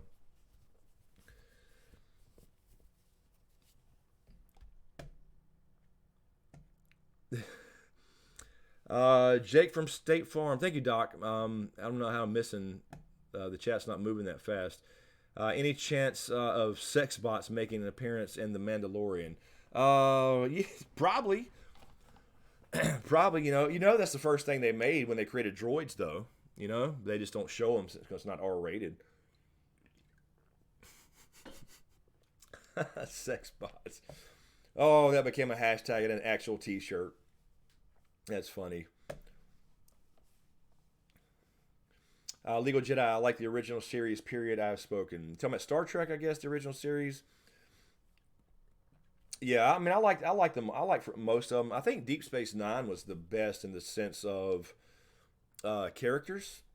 I mean, I love the Next Generation, the original series, and Voyager I loved as well. But Deep Space Nine was really good for characters because it wasn't the same thing. You know, the formula had been before with Star Trek was get in a ship, fly out somewhere, run into problems. And this was like the space station, so it was more grounded in that sense, and you didn't, so it was more character focused. So Deep Space Nine was really good. Nicole, Q&A, where do you think he's taking Baby Yoda? I think right now they're just getting the hell up out of there. So I think that's probably what we'll see is where they end up trying to set up base. So I don't know. I don't think he knows where he needs to take him yet. I think he's trying to figure that out. So he may go ask for help somewhere. And that's what I was thinking maybe with Nick Nolte's character again. Maybe he asked him what he thinks. Maybe he knows somebody that maybe knows a Jedi somewhere in hiding or something like that. So I think he'll have to think about where to go. Yeah, Count Ripula. The old Battlestar Galactica, I watched it. I've never seen the newer stuff, though. Never have. So I know a lot of people have told me you need to check it out, but I haven't. I love the original Cylons and stuff like that.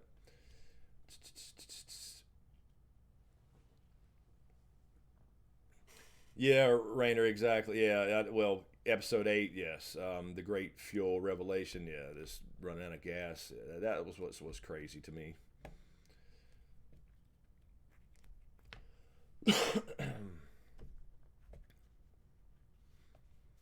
Oh no, yes, legal, absolutely, absolutely. Spock and Bones, loved those conversations. I love the original movies for damn sure, no doubt about it. Now I loved when they went back in time to save the whales, and they went to the hospital, and the woman had kidney problems, paralysis, or whatever, uh, and she, what is this, the Dark Ages? And then he slips her a pill and says, "Take this," and it cures her. And she's like, "I'm fine, I'm better, I'm cured." And they're all going, "What in the hell? No more dialysis." Um, Sluice Friggins, this is a good question, Sluice. Q&A, prediction on who will save the Mando in flashback. So we keep getting that flashback where he's been put into the little basement area with the two doors and by his mom, supposedly. And then we see the droid, the Imperial droid, open up and about to kill him, I'm assuming. And somebody's going to save him. And so somebody brought up in a comment somewhere, I think it was on YouTube, that it could be like the actual Yoda when he was a kid. But I don't think the timeline fits. I don't think it's going to be a Jedi or something, because if it was, he would understand the Force in some way. He would probably have a better idea of what was going on with baby Yodel. But so I don't know if it'll be somebody, maybe it is, and he just don't. I don't know. So it may be somebody familiar to us, but I don't know how that fits in the time. I haven't thought about the timeline. So I don't know how old he is. You know what I mean? So I can't really. I can only guess how old he is. I'm guessing 30s. So you're talking about a 10-year-old, 9 or 10-year-old. So 20 years ago, who was alive on that particular planet? I don't know the planet, so I don't know. I don't think they have to go with a famous person in the Star Wars universe. More than likely, it'll be a Mandalorian, maybe the blacksmith, lady or something. I don't know how old she is or whatever either. But that's obviously he's a foundling, so maybe it's another Mandalorian that. But we don't know the circumstances. We just know the Empire. That's all. I think that's the Empire destroying their little village, and that's all we really know. So somehow the Mandalorians find him. So.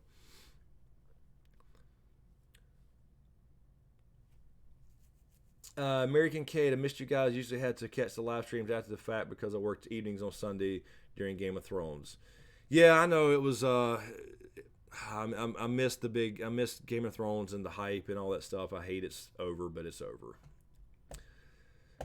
But glad you're here now, Mary. At least we can talk about something. This is a great show. Was it separate? Was it okay? Yeah, separatist droids. Okay, so maybe it is like Ella Miller said earlier. Maybe they do the timeline. Well, I don't know. The timeline don't fit with separatists. I mean, those kind of droids maybe, but that's interesting. I don't know. Maybe some old separatist droids being used by somebody. Yeah, I didn't. I just because that droid was Imperial. I thought I didn't see any logos, but the model, I can't remember the model number, but I believe it was the same ones as the Empire uses. Of course, a lot of people could use them, I guess. So. Yeah, I'll have to slow it down and check it out. But we're gonna get probably by the end of season 1, we'll get a pretty good idea of what happened.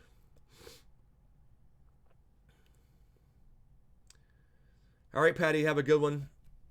Thanks for stopping by. Appreciate it.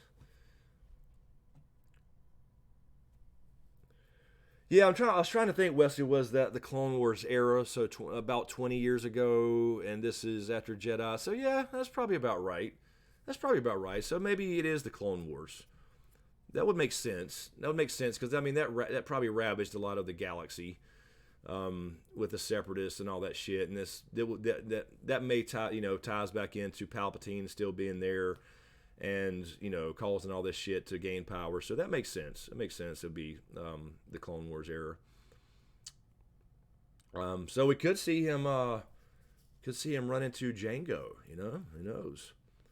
Maybe we'll get an idea of where somebody dies and some Mandalorian dies and Jango steals his armor. Rey saves him. She too is 70 years old. Yes, Christ.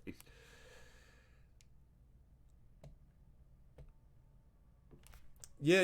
I haven't seen any. I don't remember seeing any actual troops loose. I mean, again, it was flashbacks really quickly, so I didn't catch everything. But yeah, I mean, the Empire would be stormtroopers, obviously, and that's what I'm saying. We're still have stormtroopers left over, obviously, after the fall of the Empire. The Clone Wars would have been clone troopers, so I didn't see any actual clone troopers though. Maybe if there are, that makes sense to me.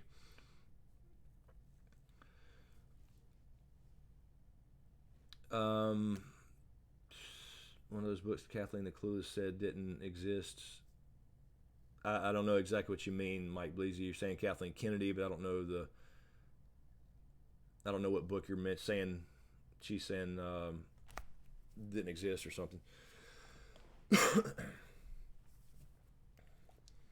Neff, I know how Mandalorian takes place during the Age of Anarchy. It gives them a lot more options of how to approach future storylines. They don't have to involve the Empire, First Order, or Jedi. Yeah, exactly. I mean, they got the freedom during this little period here, so it makes sense to do it, and they don't have to worry about too much with. I mean, a couple things they would have to, but if they get into, because they're going, at some point they're going to have at least one or two more famous characters be in the story at some point. I mean, I don't know.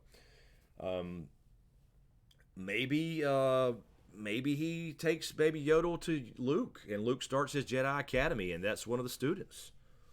That Kylo Ren ends up destroying. That makes sense too. Luke's out there somewhere right now, so he could be turn mic up. Is it too low? Damn, I've been going an hour and 20 and a half. Is it too low? I'll turn it up here. I'm sorry. Red sweats. Thank you. But yeah, that would make sense for Baby Yoda to be taken to Luke. Somebody tells him about Luke, about this, magic-y guy that can move things with his mind.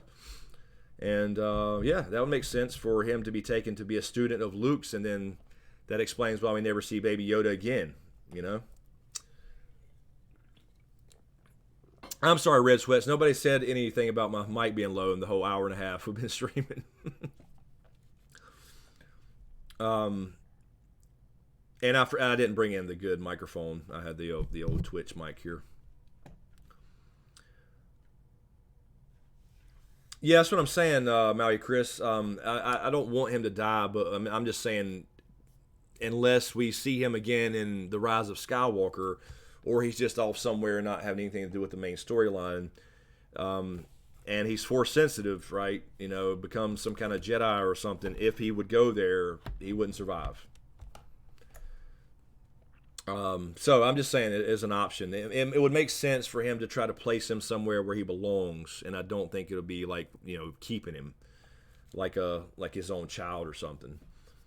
He could, but I don't think he would. So I think he would try to take him to where somebody would try to protect him, and that would be some hidden Jedi somewhere. And there's only a handful throughout the galaxy. Red Sweat, I forgot. I hadn't even watched The Walking Dead in a few weeks. I need to catch up on it. I was watching it at the beginning of the season, but yeah, I need to catch up. I hear Michonne's leaving, so I hate that shit. That's too many people is leaving now. I guess Maggie's coming back. Michonne's leaving. I'm not sure. All right, let me refresh Patreon really quick, and then I'm going to go take the Riddick out really quick. I meant to a few minutes ago, and then we'll come back and go a little longer if you guys are still down. Let me check this.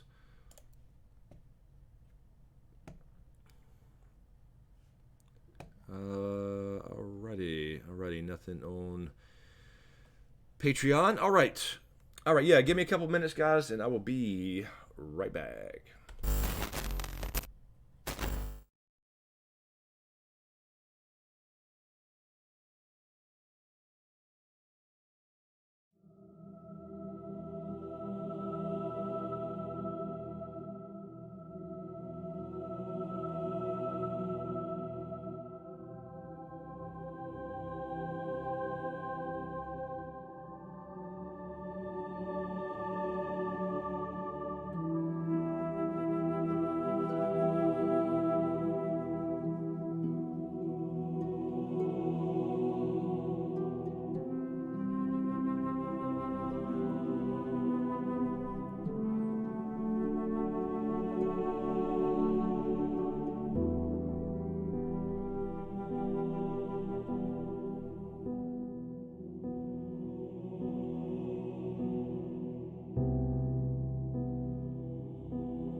Okay, have I been muted the whole time? I'm sorry. I don't know what I hit both buttons at the same time. Apparently, have I been muted this whole entire time? Sorry. I said a lot of shit too, and I don't even remember what I said. Legal Jedi, have a good one. Good night. Thank you for stopping by. Appreciate it.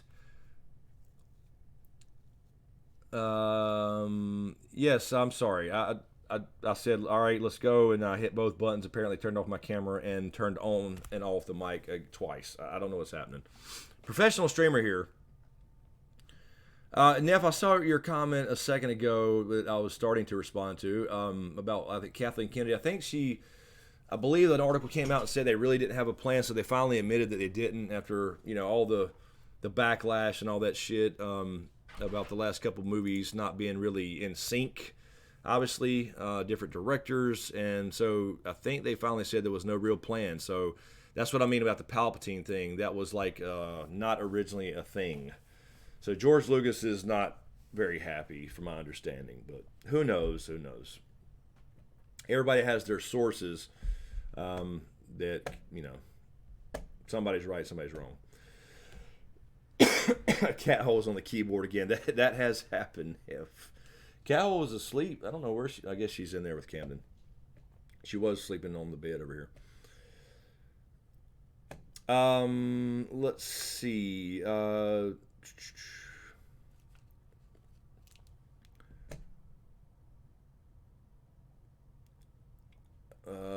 Goddess Astrola, hey, I thought I saw you earlier.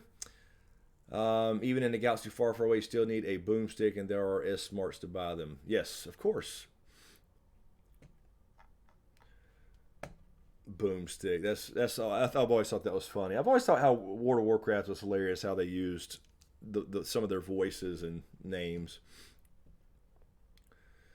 But I'll get in the mood and play it every once in a while, and then it gets old again. So I just wish they'd redo Star Wars Galaxies. I just wish they'd redo that with a modern graphics. The best game ever, the best MMO RPG ever. Damn it. Neff, off topic. How's the book coming along? Pretty good actually. I've got another chapter finished and started probably three or four paragraphs into chapter 8. I don't know how many is going to be in the first book. This is probably going to be more than one. So yeah, man, I just need to get more of a routine where I'm writing every single day. But I'm doing so much at the same time because I'm writing, and as I'm doing it, I'm adding stuff to World Anvil, which is that world building site I was telling you guys about that I'm sharing on Patreon. So you can read about different history and places and locations and characters, not just the book itself and the backstories and the short stories I've written. So every time I'm trying to keep up with that and kind of world build at the same time, and so it's a slow process, but I enjoy it. It's fun. Got a lot of ideas flowing, so it's good. It's good. I want to get more on it to where though I'm writing like every single day. You know what I mean? So yeah. Thanks for asking, man. That's really gonna be a big thing on Patreon for sure. The prologue is on there, and the first in chapter 1. I'm probably going to do chapter 2 on Patreon anytime, so I can go ahead and put that on there, and then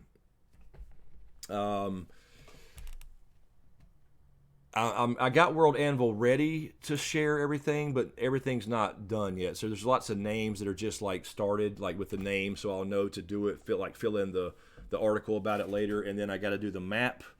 I've got the map drawn out, but I've got to do it in the other program so I can upload it to World Anvil. So World Anvil is going to be a place where I'm sharing all this, the whole world, as it's being built. So I could technically go ahead and share it. It's just there's probably 10 articles with a couple paragraphs, but then most of them are just names where I'm using them basically as placeholders until I get everything done. So it's really cool. It's really fun. I have it right here actually. I can share this and show you really quickly if you're interested. Let's see. Let's go to this. This is World Anvil where I'll be putting all this stuff, and there'll be like private links on Patreon to this stuff. So you go here and create stuff. So I have all these articles over here, and you can see I have a shit ton, and most of these are just a couple paragraphs. So for example, if I view Wolf Pine, this is a location. in the world. I think I clicked view. Didn't I click view? Yes, there we go. So this is what you'll see. You'll see this type of page, and they're all linked to other locations and names and houses and all kinds of cool stuff. So I'm getting all this kind of prepared. It just takes a long time. So, like, here's Wolf Pine. This is location, and it links to House Black Sun and Vegamore, which is a kingdom, and some characters and the Great Council, and a character, Ashea and Merrick, and all this stuff. And then you'll have these links over here that'll go to these other places. And you just got to get all that filled in. It's going to be cool. It's going to be a big ass wiki for this world, this Osgoth world that I'm creating. So it's really cool, man. It's a really cool process. I'm digging writing. Really love it. It's just a long process, man. Like Osgoth, you can see. This is the summary page, and if I go to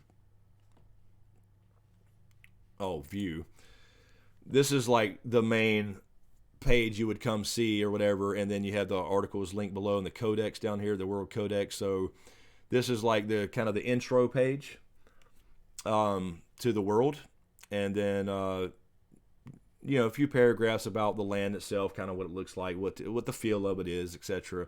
And then you'll have all these links in the codex to there's Covenant. This is the short story. The prologue is out there. The Great Council of Vegamore, Vedician. That's a language I've created. All kinds of stuff, man. Covenant is a short story that's a backstory. So there's that, and this is where I share this stuff on Patreon to get feedback and beta readers and all that stuff. So anyway, that's kind of where we're at. Still going. Then I have the prologue here, and then I'll put all the chapters on here as well. This is the prologue of the actual book.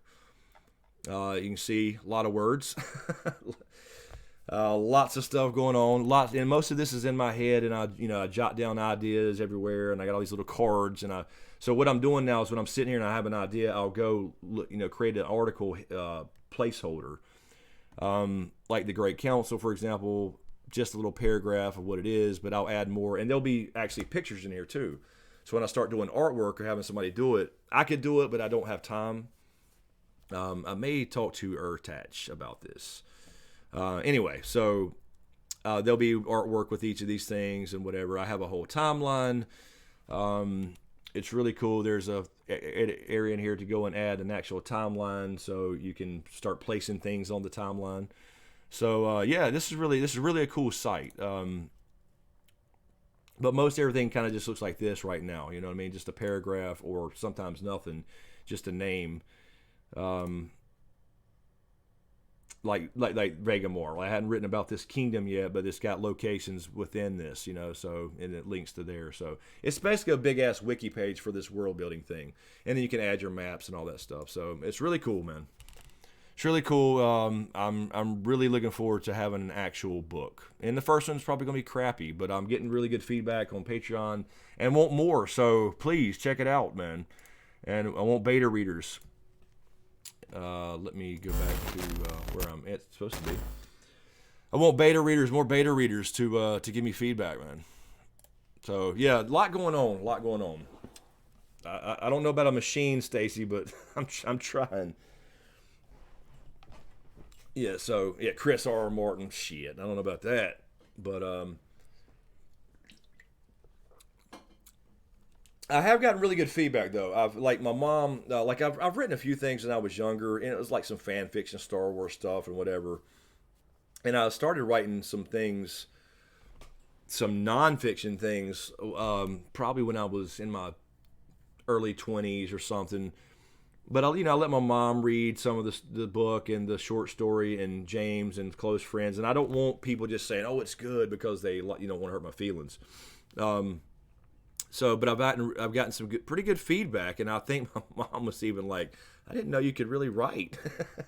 And then my cousin Chad, he read the short story. He's like, "Man, I didn't think. I mean, no offense, but I didn't think that was like, you writing that, So I guess I'll take that as a compliment.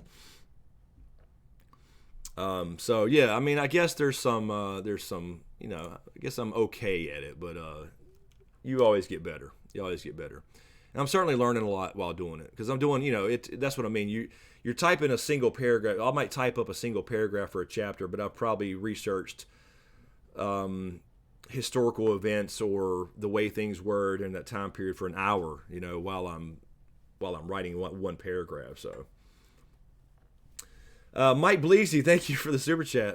Why didn't I get the thing, man? Maybe it's just delayed. Here it comes. Here comes Mike Bleasy.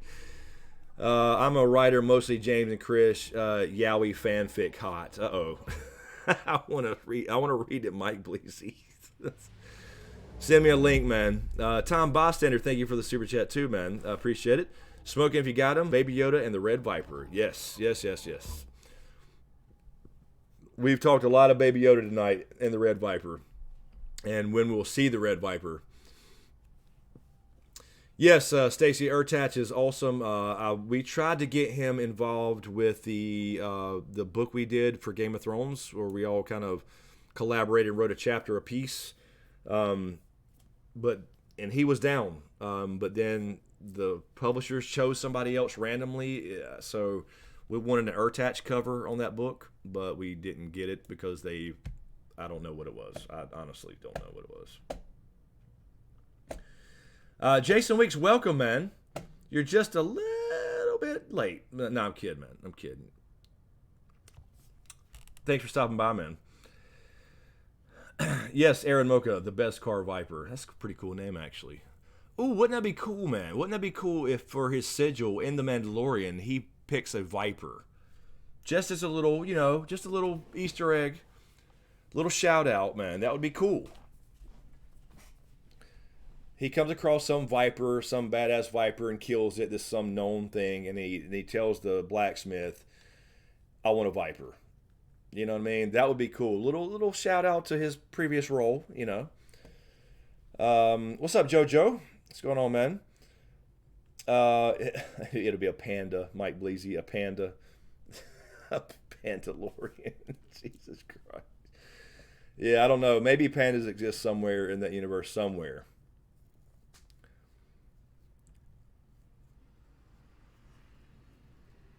I just copied Mordor, Mike Blaze. I'm sorry, I just scrolled up and saw that. No. I just sat down, literally sat down and when I started doing the map, I got it's back here in a drawer on a sketch pad. I got a couple versions, but same map, but a little more detailed on the other one, a little more zoomed out, if you will. But I literally just sat down and started letting my hand move. That was how I came up with the map. So I'm digging. I'm gonna make a few changes, but I like the overall feel of it. A little different from standard maps, I think. Yeah, that's right, Aaron Mocha. Imperial Viper droids. Yeah, that'd be cool, man. Yeah, that would be cool though, man. Get a Viper kind of animal sigil. Most of them are animal type sigils, I believe. Because I wouldn't have been happy if he'd have picked the Rhino, Mud Rhino, or whatever in the hell they're calling it. Yeah, that's right. Exactly, Neff. Ram Slugs in the game. Yeah, speaking of that, come watch me on Twitch play Star Wars Jedi Fallen Order. We're having fun. I don't know, Neff, what are we? Are we 50% done, you think? I don't know. But yeah, they have Ram Slugs. That's my name for them. I don't know what the hell they're called. I've forgotten more Star Wars lore than I've forgotten more than you know what I'm saying? I've forgotten so much over the years. So I used to know like every animal and every droid and every ship and every backstory, and I just forgotten so much. But yeah, it's for now, it's a slug ram or a ram slug, whatever I said.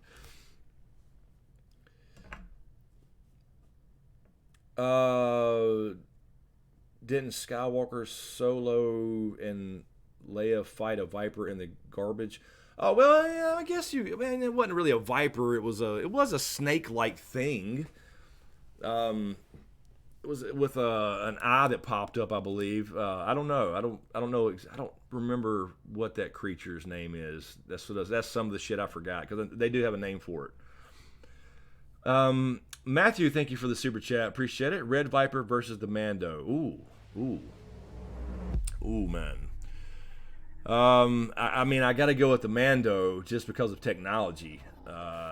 Yeah, I mean, if he's in his armor, the Red Viper wouldn't even have a clue what to do when he spit fire at him from his arm. Yes, a snake-like thing, Jason Weeks. That's it. Exactly. That's what it's called. That's the official name. Excuse me.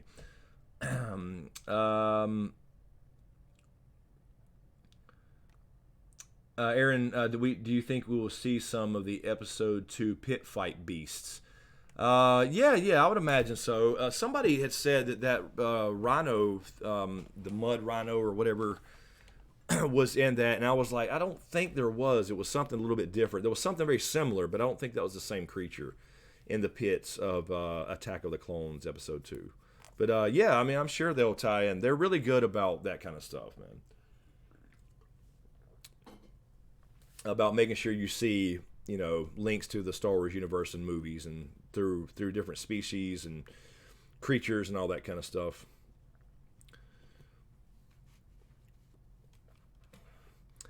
Denny, there's always that giant insect-looking praying mantis from Revenge of the Sith. Yeah, there's all kinds of cool shit, man. Ian, Q&A, Tom Brady. Oh, God. I don't know what did I haven't watched any football today except for the end of the Panthers game, so I don't know what's going on other than that. Somebody mentioned the 49ers earlier, I think. I haven't seen the game, obviously, on here because that was tonight, right? Tina, ram slugs are called slig. That looks familiar. Sligs, that looks familiar. See? It's a ram slug. Yes, who dat, Jen? Who dat? Our fucking kicker. He got fired today, I'm sure. Because, see, I think he missed, 2 PATs today? And the winning field goal? The game-winning field goal? I can't believe I hadn't heard from Dee Brown today. She usually sends me a who dat after a Saints win. Especially playing the Panthers. Anyway. Oh, well, it is what it is. Hopefully next year, everybody gets fired. Everybody in the Panthers, the whole fucking thing gets fired. All of them. It's just, except for Christian McCaffrey and, I don't know, maybe him too. Just fuck them all. I'm just getting tired of it, man. Neff, so all the Imperial Moths are warlords in the Mandalorian. It's odd to see stormtroopers not part of the Imperial forces. Yeah, I mean, not all. But because obviously a lot died too. But I mean, anybody left, they all had. There's like this vacuum of power, and it was always kind of it's kind of a lawless place, but there's still little pockets of power. And typically, Moff or something like that, the regional governors were still in control and retained their troops, so that's why they're old-looking, beat-up armor and shit. There's never any new supplies coming in, so they're trying to kind of each individually build their own little mini empires, I guess you could say. Because they all think Palpatine's dead, and we all did too. So there's no centralized thing anymore at this time. So it'd be interesting to see how they tie that into Episode 7, or approaching Episode 7. Will we see eventually? I'm assuming in some season of The Mandalorian we'll hear about this new First Order thing at some point. So I don't know. We'll see. But that should be a while. Maybe we start hearing echoes of it, but.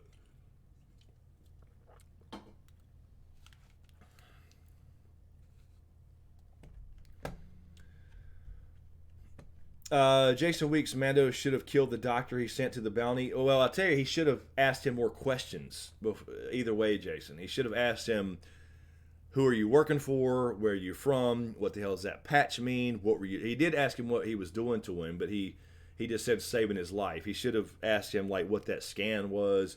That gives him a better idea of where to take him. So he's going to start asking questions. That's going to be, I think, a big thing in Episode 4.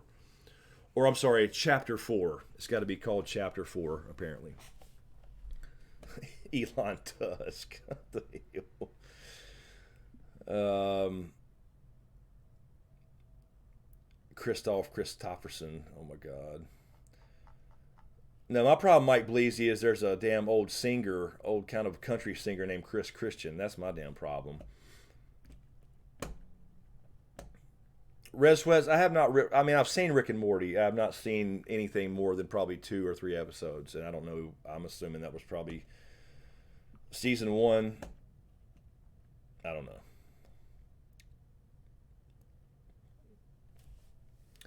Jason, as far as the timeline goes, the timeline is again, it's I think it was 5 to 7 years. So I don't know which. If it's 5 or 7, it really doesn't matter. About the same.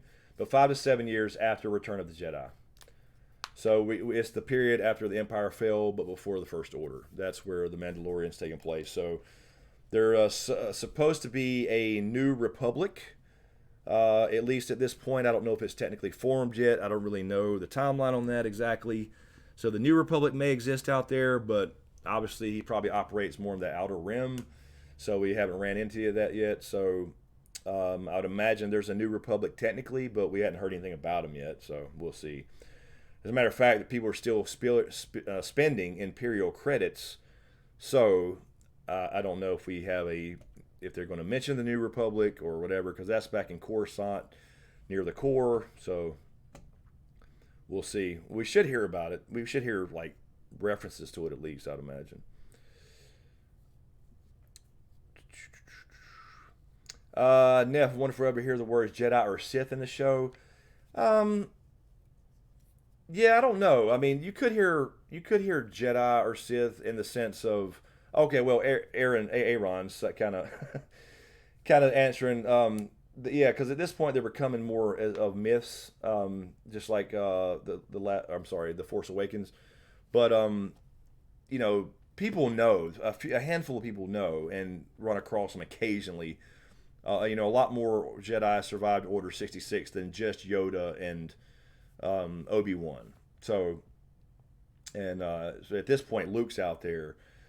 So there's not many, but obviously with all the games and all that's canon, and the books and stuff, there's other Jedi out there.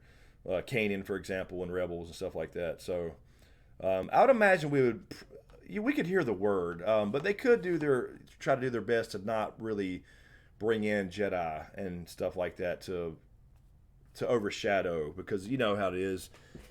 You see a laser sword, you see a lightsaber, and it kind of takes over, the whole thing. You know what I mean?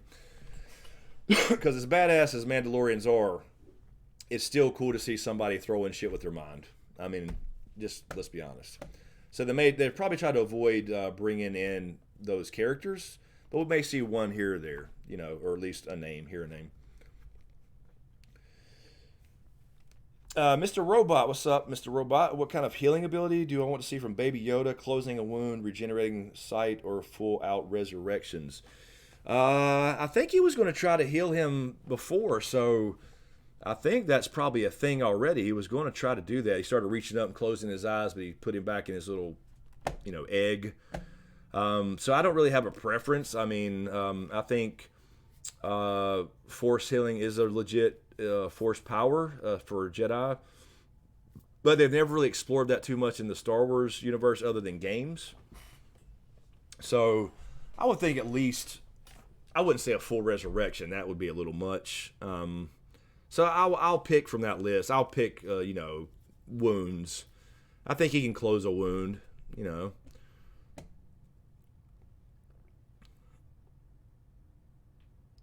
Milton, no, Mike. Milton, oh shit, please. What's up, D-Cell?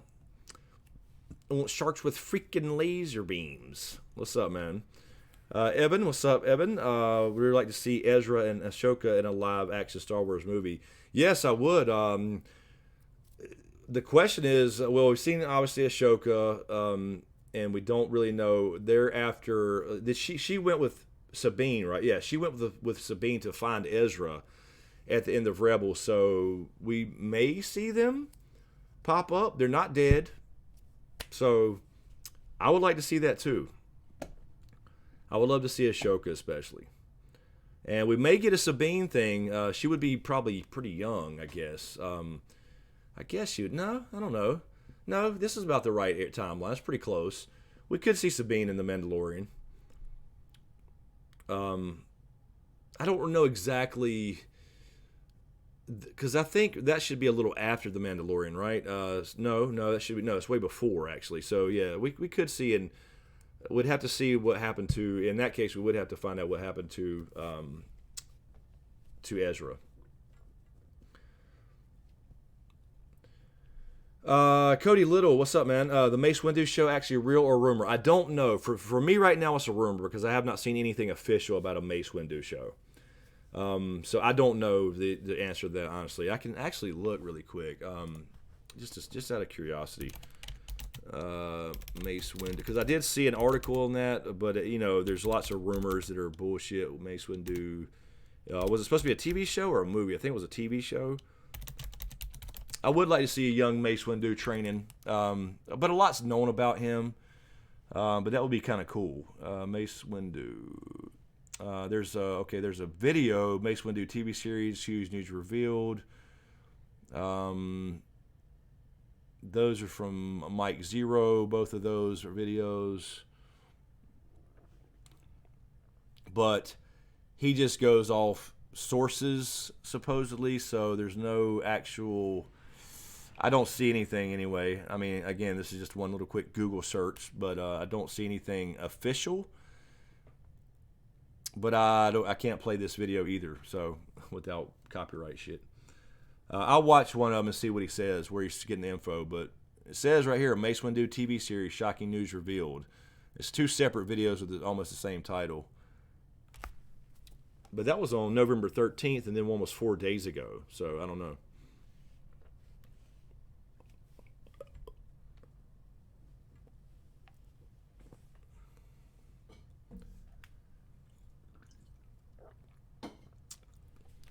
Yeah, Jack Black to play Mace Windu. Yeah, I think Samuel L. Jackson would work.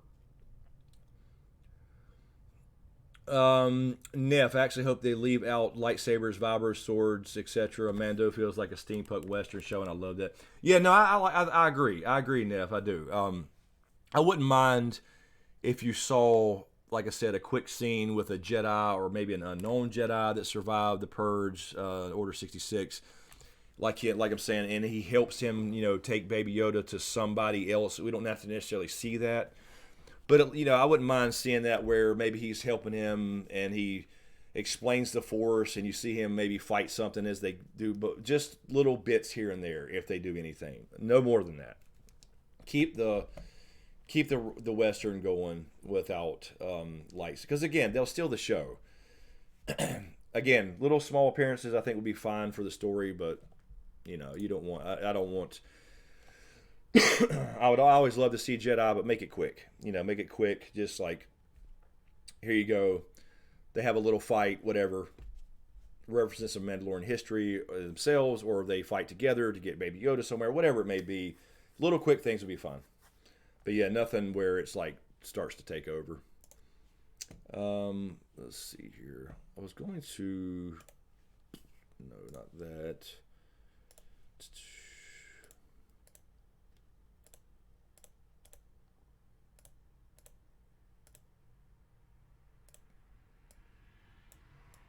I was going to pull up the one of these shots here. I wanted to see if there's a Zabrak. I didn't even know this is a Zabrak guy right here. This is why I watched it a second time and go back through, and I have not yet. I may do that tonight actually. I'll switch this over. Here's a Zabrak shooting one of the bounty hunters. That's pretty cool. Switch over to that. Zabrak, of course, being Darth Maul's species from Dathomir. He's got a few tattoos there, but not. It looks like he's not fully tattooed yet.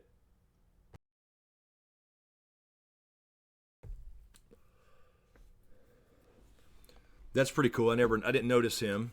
It was quick moving. Yeah, he's got a few tattoos and then some lines there, so I don't see him fully filled in yet. Pretty cool to see a Zabrak bounty hunter. Darth Maul's cousin, Jim. that's who that is. Jimmy Maul from down the block. Marianne, hello Marianne, how are you? Yeah, we've talked a lot about Baby Yoda tonight. Toys are coming out Friday, somebody said. Cody Little, oh, the Knights of Ren in the TV spot. I did not see the TV spot. I saw a picture, though. So I'm kind of glad that JJ is at least going to explain them, if that's the case. Yes, Darth Jim. That's right. He will be the ruler of the galaxy, Doc Holliday. Darth Jimmy. This is Jimmy Maul from Dathomir, and he is a bounty hunter, but he is also force sensitive. He just chooses to use this this carbine rifle.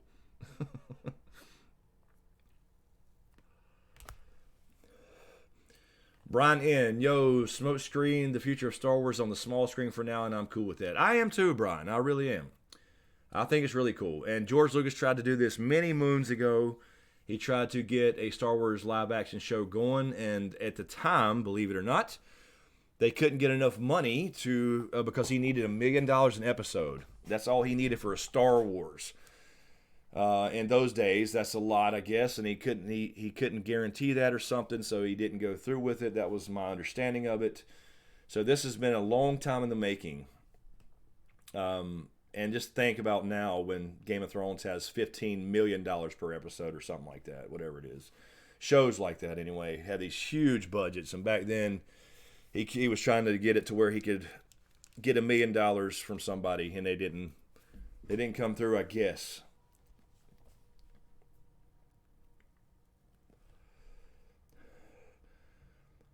Yeah, Mike Bleasy, they're definitely not going to be able to fix everything. I think they can salvage a little bit from at least some, at least on Rey's past a little bit. Some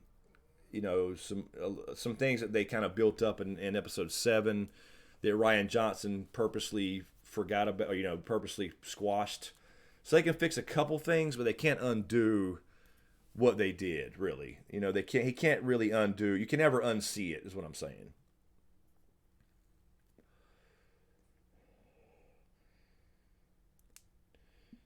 Cody Little, yeah, I'm trying to keep up, man. I try to keep up with everything, but yeah, as far as who do I think put out the bounty for Yoda other than Palpatine, I was saying Snoke. Or somebody that works for him directly. Maybe this Maul works for him in some way, or he's just gotten contacted, or he knows who to sell it to. But I was just saying it fits the timeline better than Palpatine, because Palpatine was a last-minute addition to Star Wars Episode 9. I don't think that was initially planned, from my understanding. And it undercuts the whole Anakin thing. American Kate, I have not read any particular leaks. I've heard a couple things because I'm not really worried about it if I get spoiled on something. Because I won't believe it till I see it anyway. So I have not purposely read any leaks. I've seen a few videos that mention a couple things. I won't say anything here, but nothing major. I mean, just like who could be in it and stuff like that. So no in detail, in depth, like script leaks or anything like that. So I'm gonna still go see it and give it a chance, and we'll talk about it afterwards and do a review and all that stuff. So I hadn't read any actual leaks that I'm aware of. I mean, I've just seen a handful of videos that mention things that are rumored to happen.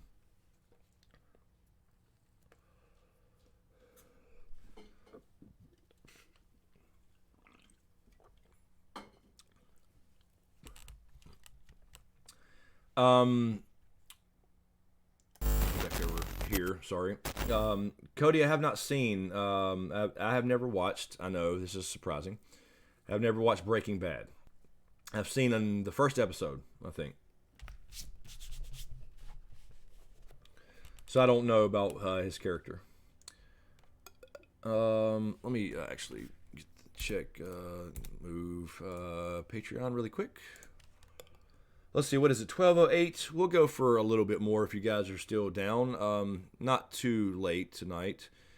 Because, I mean, these are only 30 minutes, and that's what I dig about them. They're not... if you think about it, the 30, 35 minutes, if you watch an hour show with commercials, you're only seeing that amount of time anyway, so I like it. But it makes it better it makes it easier for videos for damn sure. I know, Ian, I know, man. I'm going to watch it. I will. All right. That's nothing, no new stuff there. Let me refresh again, make sure. Yeah, Denny, I've heard a million times. My cousin's watching it right now. He's telling me the same thing. A lot of you guys in the chat during live streams and stuff have told me. I wanted to when it came out. I knew it was going to be good. I have no doubt it's outstanding. But that was in the middle of my Game of Thrones career, so you know what I mean. Everything was focused on that and videos and blah blah. So I really and no, Brian, The Expanse is another one too. If I do more reactions after we get done with the after the Mandalorian and The Witcher, then I'll definitely do an Expanse thing or a reaction to that as well. And I still want to continue The Boys. It's just now everything's kind of happening. We got 2 shows coming up together. I know The Watchmen too, Ian. I know, man. I know. Cody Little, yes, I'm playing it right now on Twitch. Go follow me on Twitch, man. Follow me on Twitch. I'm streaming it right now. We're about, what do we say, Neff? About 50% done. I don't know if you ever answered, man. If I did, I apologize. I didn't see it, but we're probably about halfway through, maybe. So yeah, I'm definitely streaming longer playing that game because I'm really digging the story. You know what I mean? So I really want to find out. I want to find out what's up with the second sister. I want there to be an option for me to marry her and not fight her. I don't want to kill her or whatever that's going to be. I don't know what happens yet. I haven't looked at any spoilers because there's lots of videos about spoilers on that game, Fallen Order, and walkthroughs. I have not watched anything because I want to see it on stream live. But no, Zara, I'm sure The Expanse is great. I'm sure it is. I have no doubt. I've heard a lot of good things. Brian as well. It's just timing, you know. So Cody, no, yeah, don't tell me. I hear there's a surprise. Big Kev told me those surprises. And then Neff and Sneaky McCheese has been in every one, kind of like walking me through it a little bit. Darth Bubba. Hey, that's a good idea, man. I need that helmet now, Doc Holliday. I need the helmet now so I can do a damn Mandalorian spoof. A redneck Mandalorian. Damn, man. I got to find some money so I can order it. Well, it don't come out till I get a cheap one. That Black Series, this is what I'm talking about. Let me show you guys this. It's just too, this is going to be in the studio. Behind me in the podcast studio or the streaming studio or whatever, YouTube backdrop when I move, there's going to be like the square black, square shelving. And I have Darth Vader, the Stormtrooper, Kylo Ren, and there'll be some posters and stuff too that I don't have up on the walls now. But this is coming out right here. The Black Series. You can pre-order it now. But there's the Boba Fett's Mandalorian helmet, all beat up, scratched up. There's the back of it. It's got the scope thing, the scope antenna. Got the proper dent right there. And you can wear it and all that stuff. So I need that, man. I could be doing redneck Boba Fett, man. So there it is. That's badass, man. All right, Jason, have a good one, man. Thank you for stopping by.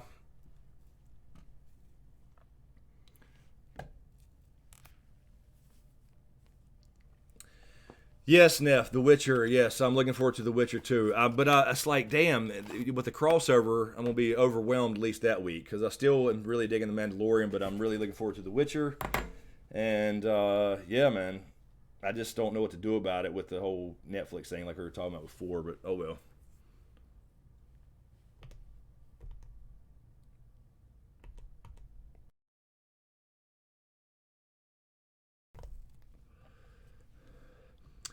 Let's see. Cody Little, are you going to read the new Target Vader comic when it comes out? I may or may not. I haven't read comics in a long time. I still know all the expanded universe now legend stuff like Plagueis and Dark Lord. I have all those books. They're back there behind me, actually, a couple of them. But I haven't read Star Wars comics in quite a long time. I know a few. I mean, I've read some online. Like I was downloading a few online for a while, but I don't know. I don't know if I want to get that deep back into it. We'll see. But I may. I think Dark Lord would be a great movie. Dark Lord would be great because it's about Anakin first being put into the suit and he hates it and he has to learn to fight and move a different way because he can't move around like he used to and he has to learn to lightsaber throw. That'd be a great little movie. One-off type thing, and then going through the Jedi Purge. Be really cool. Ian, Q&A. Gun to your head. Ruin Johnson reboots this trilogy with the Total Control or D&D reboot got without a writer's room. Oh my God, man. I think I'll just pull the trigger, Ian. I don't know, man. I think I'll just pull the trigger.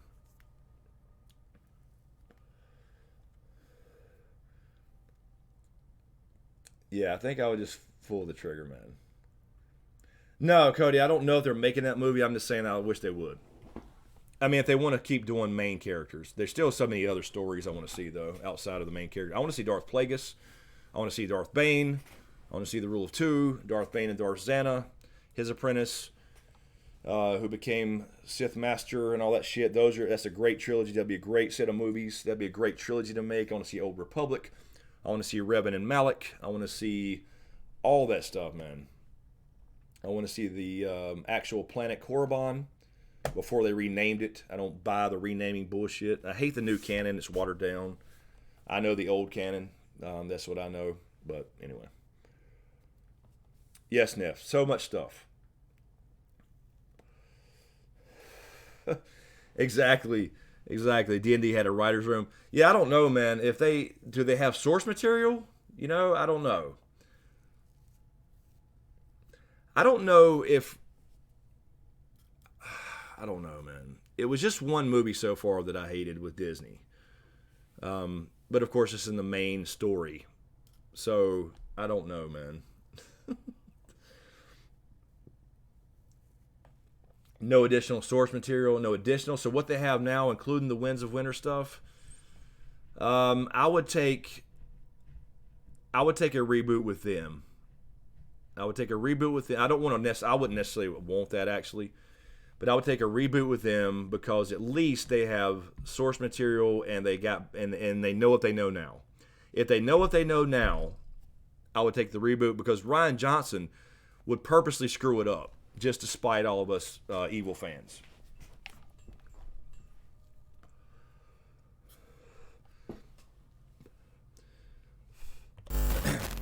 I mean, I really think he would. He still says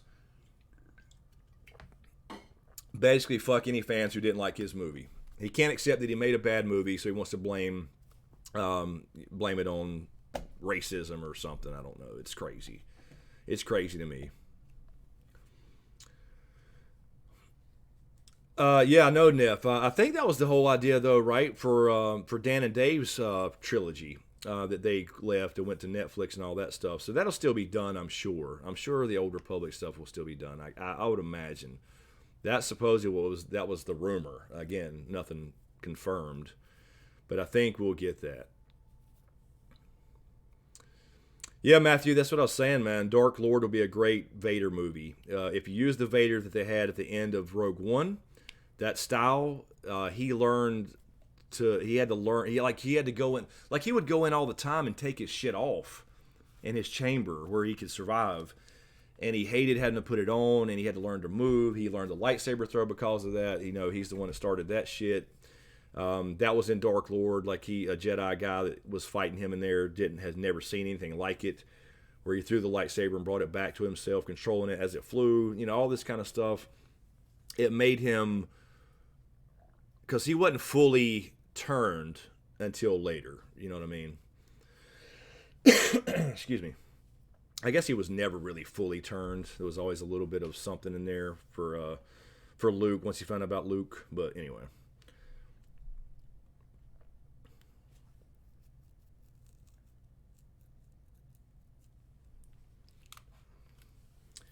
Ian, you're refusing to get Disney Plus for one show once the Marvel stuff hits, especially What If it's game over. Yeah, I mean, I didn't want to do it either, but I had to for Mandalorian, and the stuff's already on there. All the movies they're adding movies all the time, but there's still already a lot of shit on there. And it's $7, you know, and I don't have all the streaming services anyway. I share Netflix with family. I have HBO now, and I have YouTube TV for regular kind of not local, but just some shows I'll watch, like, you know, Shark Tank and whatever. Why am I on that screen? I'm sorry. I keep hitting the wrong fucking buttons. I'm used to my Twitch setup here. I apologize. Yeah, so, you know, it's not bad. It's not a bad deal. And you can get it bundled with, I don't use Hulu, but you can get it bundled with Hulu and ESPN Plus too for $12, I believe.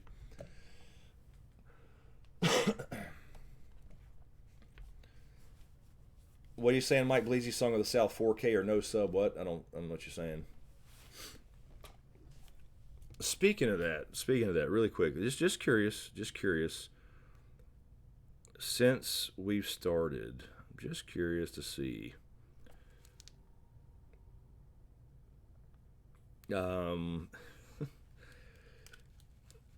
Since we've started streaming, we've lost, I don't know, that might have been, we went from last week, went from 79,000. Remember, we've already hit 84,000.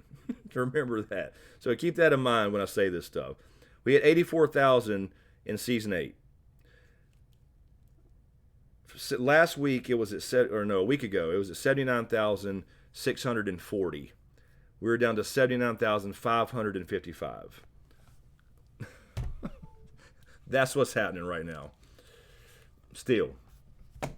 Damn right, T-Bone. I'm hitting the same buttons as my Twitch setup's a different one on the Stream Deck, man. That's my excuse for today. Oh, Nicole, favorite Shark Tank item never made? I don't know. I think a lot of them were made. I don't know. There's so many. I generally agree with them. I just love Shark Tank. I don't know why. I just love it. I love the idea, the concept. There was that old show, The Inventor, or something like that came on. It disappeared. And I love that too. So I don't know. I'd have to think about that, Nicole. I guess, you know, the one guy, he's on there on occasion. He's the one that was on there for the doorbell thing. The Amazon bought it. So that got made. Now he's a damn shark. But I don't know. There's lots of good stuff. I've watched all 11 seasons so far. Well, we're in the middle. I think we have a new one tonight, actually. Neff, I Have Spoken T-shirt. It says it's shipped. I have not got a email saying. I guess I could track it, but it should be here anytime, and then I'll wear it on the stream or on a video. And I mean, it's technically there now on the Teespring store. It's there, but I just typically get it before I announce it and check it out, make sure it's good. So I think it will be. I think it'll be fine. But yeah, I'll wear it as soon as I get it, man. So I'm assuming by next Sunday, but hopefully by next Friday. I mean, by the next Mandalorian episode 4 video, which will be on, you know, Friday evening. Hopefully I'll be wearing it in that video and I can say something about it. So that's the plan. We love seeing people fighting to make it capitalist the heart. I'm trying, Denny.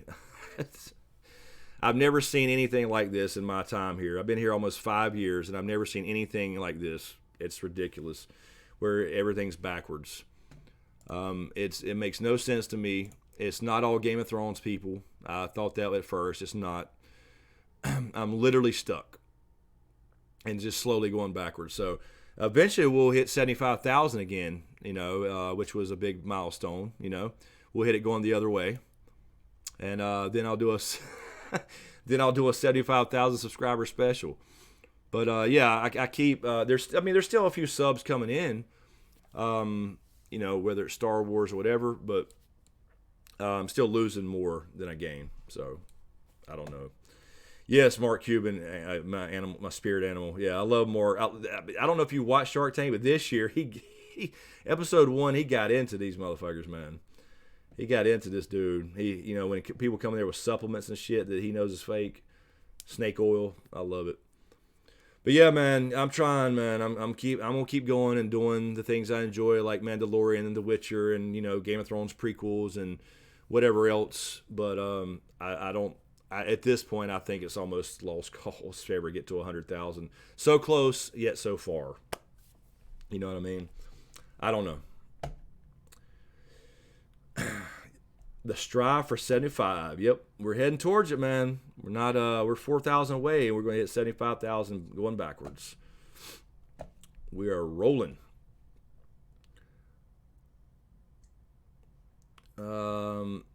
Yeah, Ian. ESPN Plus, Hulu, and Disney Plus for $12. I think it's $12.99. That's the package. You can get that instead of just Disney.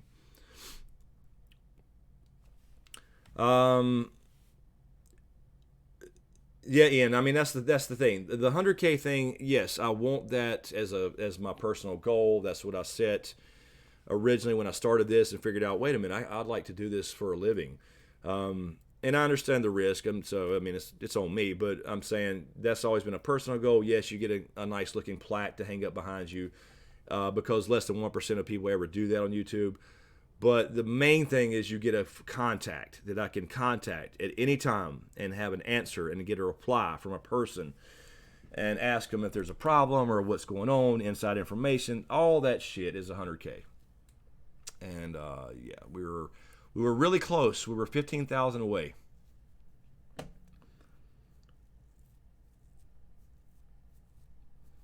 Thank you, Danny, man. I appreciate it. I miss the USA. I'm living in Brazil since coming back from Afghanistan and loving cheering for people to succeed. You will get there. 100K is part of your path. Thank you, man. I appreciate it. I hope so, man. I do. I don't give up on shit. When I set a goal, I hit it typically. I've always been pretty good about that, I think. But in this sense, I'm fighting a machine. It's like me versus the T1000 model, It doesn't matter. I mean, I'm not the greatest YouTuber in the world, but at this point, it feels like it doesn't matter what I do or I try, that it just keeps going backwards. It's slowed down. I will say that for sure. I'm thankful for everybody that's here. I'm thankful for everybody that's ever subbed. But you can't tell me that every video, 50 people are just like, I'm, going to my channel page and unsubscribing. Every single one. It's just not natural. It takes a lot for me to go unsubscribe for a channel. Especially when, obviously Game of Thrones had a little bit of that, right? You had people that just there for Game of Thrones. Even though I have 50 Star Wars videos on my channel, I get it. But I didn't unsubscribe to any my Game of Thrones channels. It takes a lot for me to go unsubscribe from a channel. To going through the list, going through their channel. A video pops up, reminds me, whatever. I get some of that, but that's a very small percentage from what's really happening. That's been proven beyond a shadow of a doubt.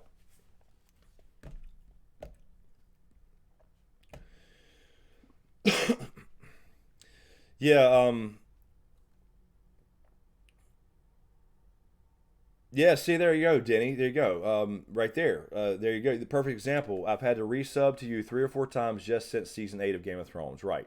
The problem is now with Game of Thrones over, people are being unsubbed. And again, some are purposely leaving. That's totally fine. I understand why you'd be tired of a channel or tired of me or whatever. But there's people that be unsubscribed and they don't know it. Yeah, I mean, I can't even reach them.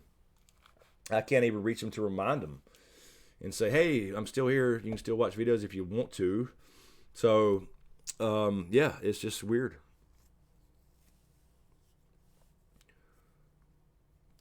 Neff, something is definitely broken if you lose 50 to 60 subs for just doing a stream. I've never heard of that before. I've heard YouTube creators just say they plateaued, but what you have going on is weird and weird as fuck. Yeah, it is. It's not 50 or 60 every time now. There was times when it was like that. But, we would always stream 10, 30 to whatever. And it's like every night at midnight when we were streaming, we would lose 10, 20, 30. And you notice during the stream, I haven't seen any, no, not one subscriber during this stream. So nobody stopped in here brand new. And if they did, they didn't subscribe. And subscribe to the channel during this last, 2.5 hours. Now, during Game of Thrones, Season 8, Season 7, Season 6, we were doing all these live streams. You saw the things popping up all the time.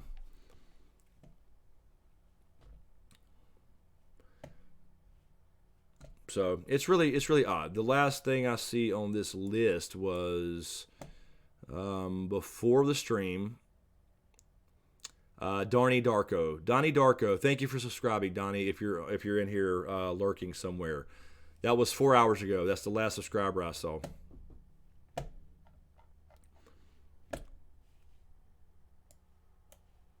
Because it used to be like, sorry, so this, what I'm using, right, Streamlabs, this is what's, sending out the stream to YouTube and all that. If I leave this open, I don't have to be streaming. If I leave this open, because the alerts are set up live, you would hear the notifications if a subscriber popped up. I could leave this open all day, a couple hours, whatever, and I would hear pretty constant, subscriber. I haven't seen one, since we've had this stream going. Man, it's been like that ever since the end of Season 8. March the 21st, to be exact. That's the day it broke. I did a video, I know, we're back in the YouTube thing. But I did that video on Patreon and posted things and posted that video and put some screenshots in there for people to understand better what I'm talking about. And you can see the day it broke. You can literally see the day it broke, and you can see how videos now have an initial spike of 500,000 views, maybe. Usually not even that. It's like 250, and then it just drops off to nothing immediately, where it used to go a week at least. So anyway, that's what's happening.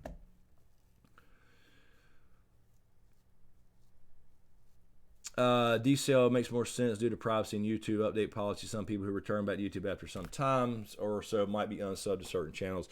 Yeah, but that's the thing. They shouldn't be. All it is going away from the subscriber model, and people that chose to sub to any channel should, if they chose to sub, they should choose to unsub. You know what I mean? So the whole subscriber bill nonsense is crazy. Nobody's going to click that for everybody. Have your phone dinging all day. So it's just dumb. Let me refresh this really quick here.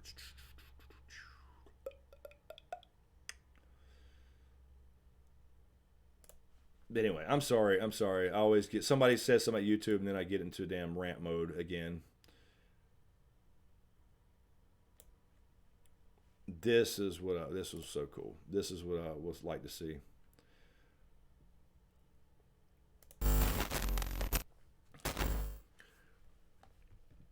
Mando's to the rescue.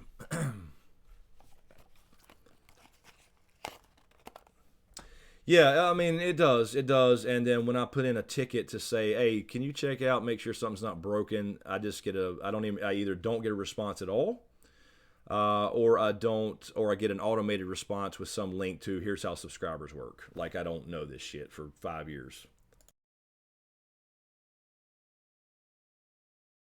And that's what I mean about the 100K thing. If we'd have got there to 100K, I could at least contact somebody, a real person, directly. You know what I mean?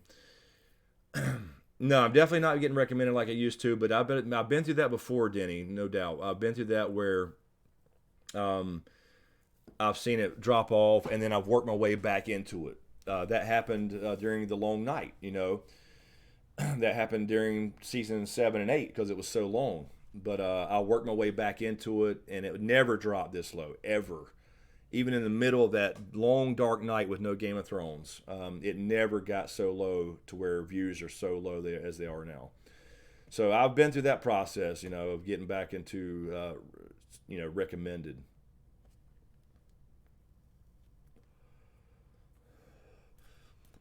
Yeah, I guess the Phantom Menace is the place to be. I guess, but there's no form to fill out.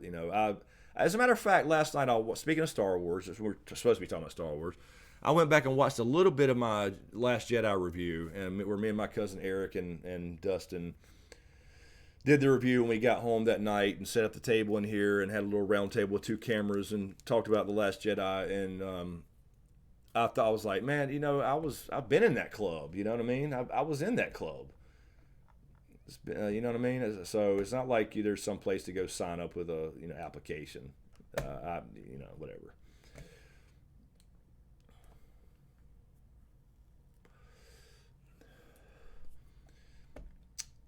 Yeah, T-Bone, I get it. I totally get it. I mean, I don't have notifications turned on for every channel. There's no way.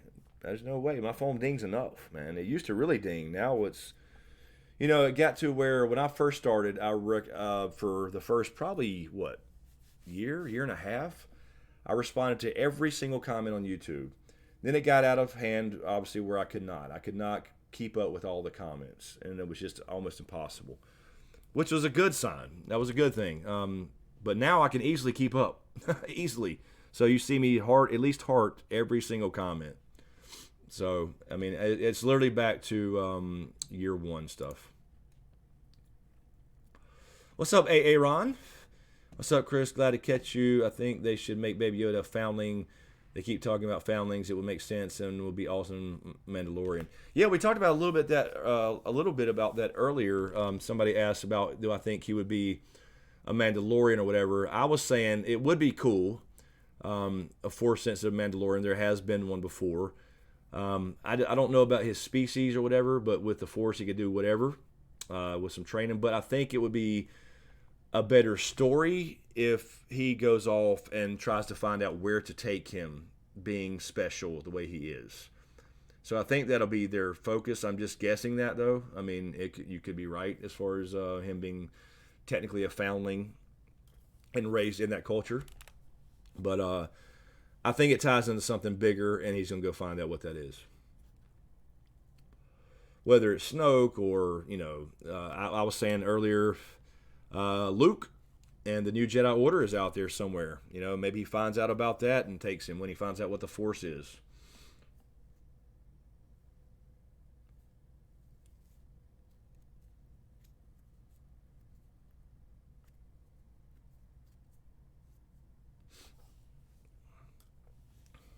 Of course, Mike. Of course you do. Well, Nicole, I'm glad people at least get them. You know what I mean? Some people get them, and then some people say, they have them checked, but they're not on. The problem is with that thing is you can have, the bell checked and all notifications turned on, but there's a separate thing. There's a separate setting for YouTube notifications that are on or off, and if that's off, they won't come through anyway. So they make it really confusing with this stupid bell. It's just crazy. There's 2 different places for notifications. So if you have it disabled on, for example, on your app, but you have the bell checked on your desktop, you're not going to get it. Period. So, and they don't tell anybody that.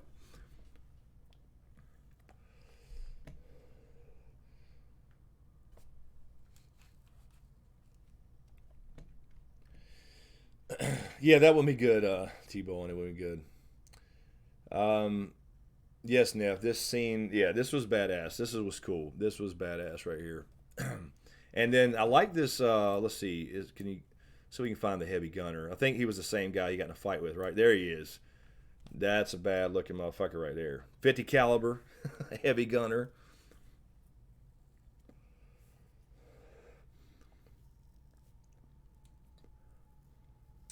Yeah, Aaron, I know people's mentioned that for sure. I think, that was you earlier. We'll see if Palpatine comes into it. I just don't think that's the case in this case because they've probably been planning this for quite a while, probably well over a year ago, and Palpatine was not supposed to be in Episode 9 until probably a couple months ago. Well, a little bit more than that, but you know what I mean. Excuse me. I mean to go back to this. Alrighty, let's get a few more and then we'll get out of here. I guess everybody's ready to go to bed. It's Sunday night after all. Yes, Neff, 18.6 million views. That's pretty good, man. I'm pretty proud of that, man. I really am. It's pretty cool. It's pretty cool to see that. That's a lot of people, a lot of views, man. It is for the life of the channel. But yeah, it's just frustrating as hell to watch everything burn. But don't get me wrong. I want to make sure I'm clear on that too. That I am thankful for all you guys and everybody that's still here. And, even though it's not Game of Thrones or Ice and Fire shit, that you're still here watching videos and sharing them and, liking and commenting and all that stuff. Because that's the key. Denny was saying earlier about the recommended. That's how you get in there. You get it recommended by getting a video out, having a lot of interaction in the first 24 hours. Shares, interaction, views, likes, comments, all that stuff's how you get recommended. And it just don't happen anymore. And it's not for lack of you guys. It's just the system, whatever's going on. There's not enough of it is what I'm saying. So, and then people watching all of it. If you watch 20% of it, YouTube says it's bad. You watch 80% of it, YouTube thinks it's good. So you got to get that view velocity.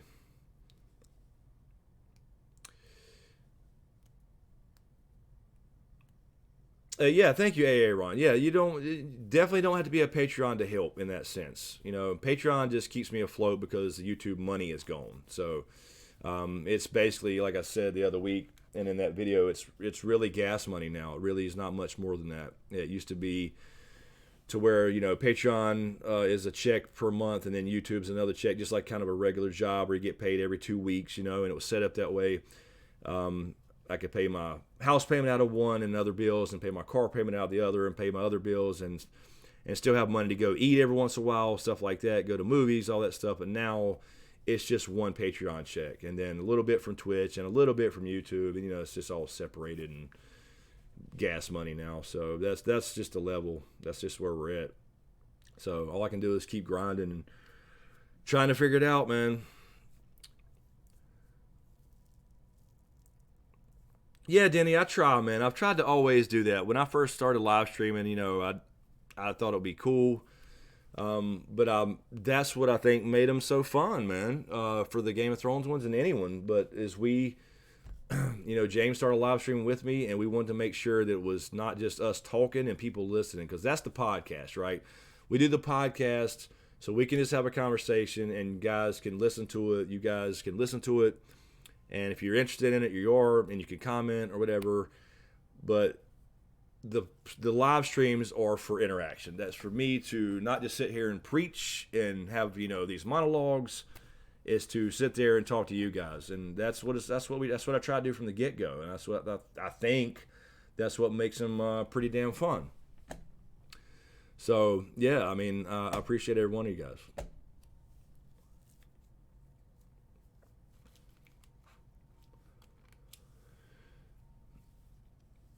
AA runs crazy like Sir Hunt's review hasn't done a video in a long time, and his subscribers are still over 100K. Same with Talking Thrones, they're not even releasing content and still gaining. They're losing too. Don't get me wrong. These other channels are still losing. A lot of channels are. It's really odd. There's no real rhyme or reason. It looks like on the surface that it's like just Game of Thrones channels, but it's not. For example. I know Sir Hunt's has not been active lately because Game of Thrones has ended. I don't know what's going on with him now, what he's wanting to do. I haven't talked to Dan from Talking Thrones in a good long while. But they're you can see they're still losing if you go to Social Blade, because believe me, everybody's looking at other people's stuff, comparing like what's going on. But the difference is they all hit their 100K and they still have a contact. If they want to find out, they can find out. So that's the difference. But yeah, but they if they start releasing content on other things, they'll still just keep going. I don't know. Like Quinn, Ice and Fire, really good YouTuber, one of the best at it. He's got a whole Dune, thing going on, and he has a whole Dune audience, and he's still growing like hell. Out of all of us, he's still going. He never slowed down. Robert, In Deep Geek, great YouTuber, great Game of Thrones YouTuber, Ice and Fire. He's still doing videos, not really gaining. Don't make any sense. People love Robert. It's good. It's good content. He knows what he's talking about. Not gaining. It's weird. I mean, maybe slowly. I don't know. I don't know their personal number. I can only see what everybody else sees on, like, Social Blade, because now they do the 3-digit bullshit where you can't see a live count. So I don't know. But yeah, it's definitely changed, and it changed a long time ago. It changed before season 8. I can look back now and see it. Season 8 was, while everything was good overall, it was definitely way down from season 7, and you would think it would have been the highest one ever.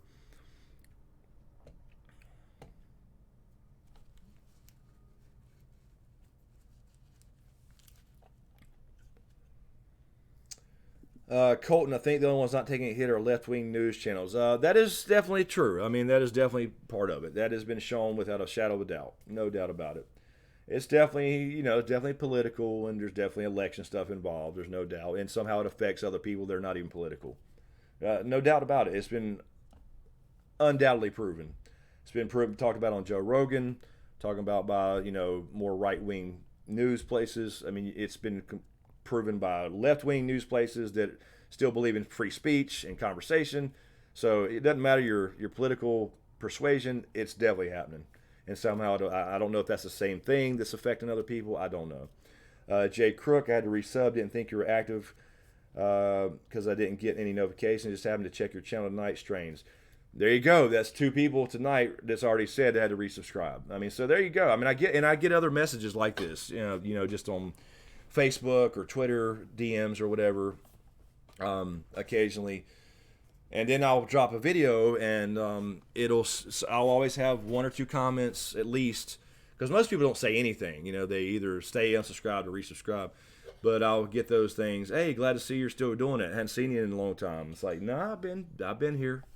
I took a couple weeks off after season 8, but that was it. Maybe a week and a half. Been here the whole time, man. So yeah, they just don't, and I can't reach those people. That's the frustrating part. I can't reach people and say, hey, if you're interested, we're still doing The Witcher like we talked about. We're still doing Mandalorian like we talked about. Because we said all this stuff way before season 8 ever started. We were making sure, hey, we're gonna still be live streaming. We got other shows coming. Game of Thrones has to end. There's nothing we can do about it. I don't know. But anyway, I know I don't want to sit there and keep bitching about YouTube all the time. It gets brought up, so I'll address it. I'm glad to address it, but anyway.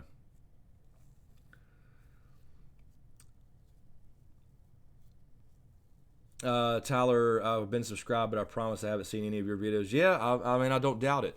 The way that works, to my knowledge, at least the old way, I can't speak for now, but if you missed a couple videos in the past, it would be where it's called subscriber burn. So let's say you were watching the channel regularly and then you missed a couple. Then YouTube takes that as you are no longer interested in those videos, so it stops recommending my videos. But it should always be in your subscriber feed. The problem is they're out of order now. They're not in chronological order. So you would have to browse through the thing, and it was going to put up top what they think you're going to watch first. So that's just to keep you on the platform longer.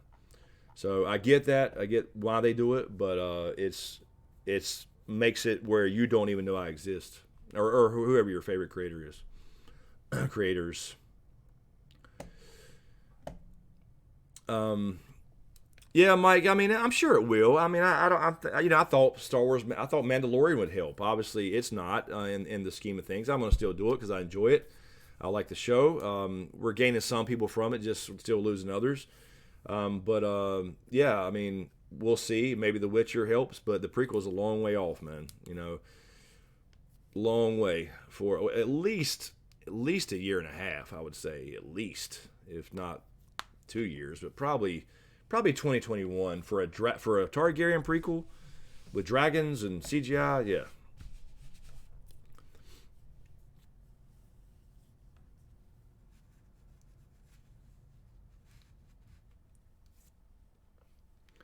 Ron, guys, smoke shows up on my home screen every time I live stream. I live for Sunday live stream with Chris and James. Honestly, dude, y'all deserve to be up there with Joe Rogan. More people need to think like me. Yeah. I wish, man. No, I tell you what though, with the podcast, when we get the video going, that will definitely help. I have no doubt it because these are so fun to do because we don't. I've never scripted anything, but these are really raw. And I get, the YouTube, watching on YouTube is not the best thing for a podcast. But with the video, when we have 3 different cameras going and, the video quality is really good and the sound's really good, it's definitely going to help. I mean, there's no way it can't help. So I hope so, man. I hope so. I hope people think that it's a really, I think we're doing pretty good on... SoundCloud's doing okay. I see the most out of iTunes and Google Play from downloads. So it's doing pretty good actually, but just not on YouTube because every video, it's the same thing. I upload an hour and 10-minute podcast and I lose 20 subscribers, and it's just not Game of Thrones, I guess, or whatever. So. Thank you, American K, for the super chat. Thank you. A few people still use email lists to contact subs. Yeah, there's no way for me to get that though. The only way I can get that is through like a Patreon thing, because if you sign up for Patreon, I can contact you directly. I can send out bulk to emails because you use an email address there. But there's no YouTube thing where a subscriber gives me your email address or that's for privacy reasons, obviously. You would have to, I'd have to manually set up a subscriber list on a website or whatever and do that. So, that's still a thing, I'm sure. Excuse me. D-Cell, I hate my home recommendations. Friggin' spoiler content from Marvel I used to get from GOT channels I hate. It's weird. It's weird.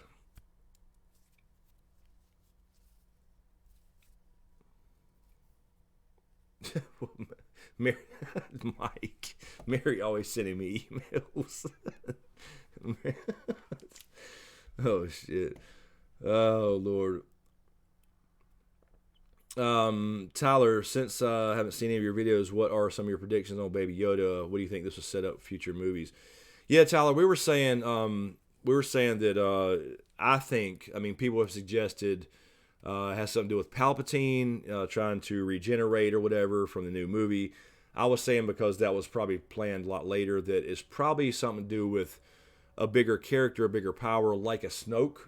Or I like the idea, I think a lot better that he ends up, because you're going to find out that somebody was ordering all that, right? Somebody wants him, and it would probably be Snoke or maybe or somebody like that. But I like the idea of him being, he starts asking questions, finding out about the Force again, being a real thing, obviously, and talking to people, getting some contacts, and ends up being one of Luke's students or something at the New Jedi Academy, New Jedi Order, something like that. So I think that's where they tied in something along those lines. Other people suggested he, could be a foundling and become a Mandalorian. I don't think they'll go that route, but it's certainly possible. Ron, much love, dude. Ranting is well deserved for you, but yeah, Mandalorian, Game of Thrones will be back. We'll be back soon. Star Wars, Lord of the Rings, Game of Thrones, and you're good. Yeah, there's a lot of stuff coming. The problem is, it's so far off. It's coming. The idea was season 7, season 8. We get to 100K. I have a contact. The system stays the same. We can continue to grow and not worry about money issues and working part-time again and all that kind of stuff. That's the thing. It's just so far away. I'm still going to do it. I'm still going to be grinding and doing it. It's just going to take longer than expected. So it is what it is. So I don't mean to be bitching and moaning. I know we end up on this tangent all the time, and I've talked a lot to Doc about it. I've talked a lot to Patreons, EP executive producers on Patreons about it, and all that stuff. And it helps me to rant. It does. It makes me feel better because it's so frustrating. But at the end of the day, I've got to do something to make it work. Aaron Emergency Awesome does everything, but he has people to help him out. Yeah, he got help for sure. I mean, he does a lot of stuff, and that's the thing. He goes against the grain with YouTube. If you're not in a niche, typically you're not going to grow as fast. But he can do every single show and movie out there. But he does have a team of people, obviously. But he is part of the Nerdist Network. He started out knowing Chris Hardwick, and that's why he got big quick. Which, I mean, he works his ass off. I'm not trying to take anything away from him. Mercy Awesome is the reason I started YouTube. I was watching YouTube at Microsoft during downtime for Michael Jordan videos, just shit like that. And then I saw him do a Game of Thrones video, I think, or maybe it was something else. I don't know. And I was like, and at the time he had 200,000 subscribers, I think, maybe 300,000. Like, oh shit, look, this is a big YouTuber, man. He's talking about all these cool shows. So, Charlie, like him or not, he was an inspiration for me.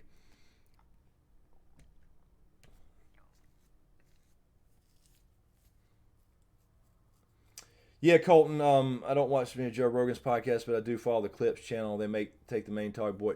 Yeah, they take the main talk boys to make clips out of them for individual videos.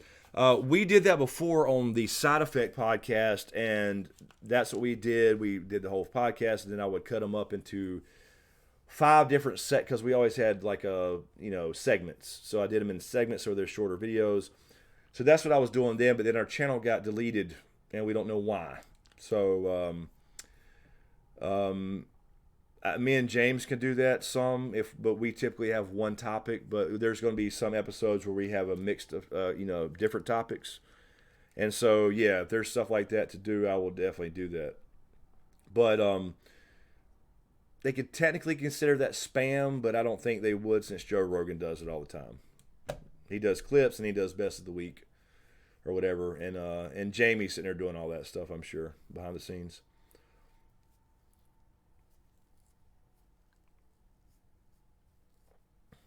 Yeah, Aaron, we talked about the Jar Jar or Darth Jar Jar thing earlier. I don't. Was that actually ever? That was never actually confirmed. Like the Darth. I know that was like it was different with the backlash, but the Darth Jar Jar stuff was not actually confirmed, right? I don't. I don't think it was ever a real thing. I think it was more of a fan idea, and it got traction because you could kind of see where they tried to put it together, and it seemed to kind of make sense in some ways, but I don't know if that was ever it was never a real thing. I don't believe so. I don't believe that he was going to go with a Darth Jar Jar.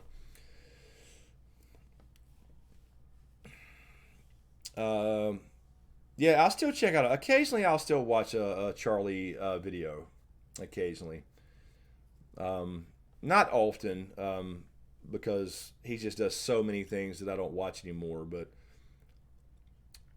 anyway, I mean, that's where it started for me, man. Just seeing people like him talking about this nerd shit that I loved, and that's what I was like, well, shit, if he can do it, I can, by God. So that's what I did. Started very horrible, bad audio, but I didn't know what the fuck I was doing. Still don't.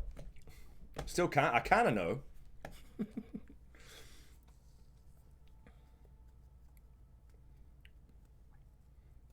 Yeah, I'll probably start. T-Bone. I'll probably start doing that once we get over there, and get moved and everything, and get in a studio, and because that's going to be a little more work. Because in that case, I can still do it the same because I'll just be sitting there basically with a stream deck and be able to switch camera angles. Maybe I can get my cousin to help out and kind of produce it. But then the good thing about the podcast is that I don't edit anything. The only thing I do is add in, like when we're done with the podcast, I literally, unless there's like some major cough, or one of James's, cough burps or something or whatever, or me coughing or whatever it may be, I may delete that. But I just put the intro in, and it's done 10 minutes after we record. It's an audio file ready to go, and I have it up on for Patreon about 20 minutes later. So it comes out on Patreon early on Tuesday nights or Wednesdays, and then we put it out on Fridays for the public. So that's what's great about it as far as the work aspect. So I don't have to, I can still do YouTube videos on all this stuff, and the podcast it's just pretty much 100% raw and unedited. And that will be a lot of fun with the video added to it. Nicole, the move is, I'm closing on this house to get out of here. I'm not leaving it yet. I'm cashing out and then paying off my car and all that kind of stuff. Supposed to be December the 20th, I think, maybe the 21st. I think the 20th. And then they're renting it back to me. It's a girl I know that's in real estate, renting it back to me until I move, which I don't know exactly when that's going to be. They still have not technically started the grading process, but that could happen anytime is all I know. So still the same holding pattern, really. So now it's going to be at least April, I would say. Well, it could be March, but I'm guessing April, May is the actual move. So we're 3 or 4 months off at least, I'm guessing. I don't know. Yeah, Wesley, thank you. I didn't think it was ever a real thing. I know that was, I knew at first it wasn't, but I didn't know. I just wanted to make sure that it was something I missed where George Lucas actually said, yeah, I initially wanted to. I don't know if he'd ever admit that anyway.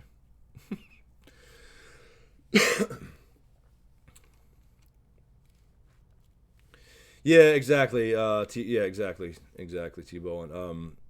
Yeah, McAfee. Yeah, I've seen a few of his podcasts.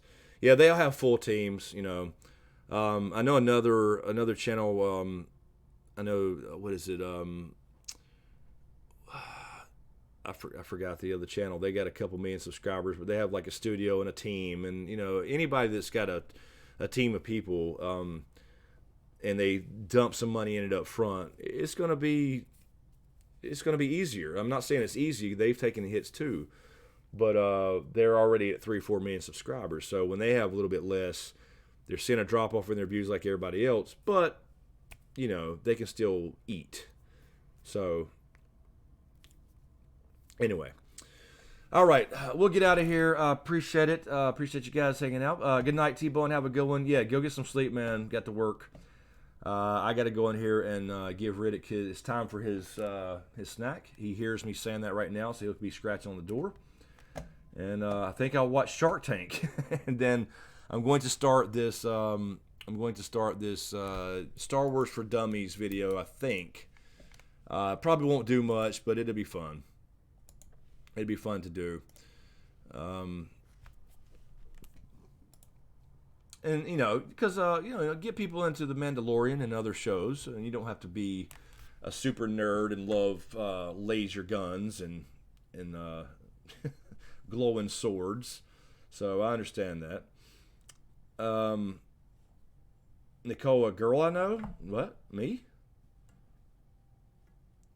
Are you talking to me? I didn't say anything about a girl I know, did I?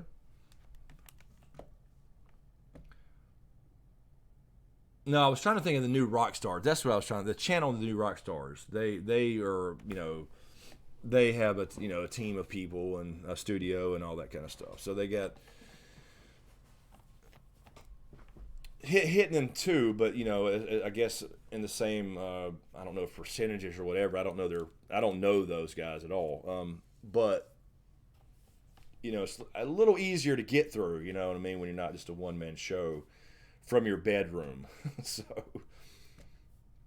anyway, alrighty. Thank you guys so much. Let me triple check this again, make sure there's no other Patreon things. But yeah, thank you guys so much on Patreon. I really appreciate the continued support.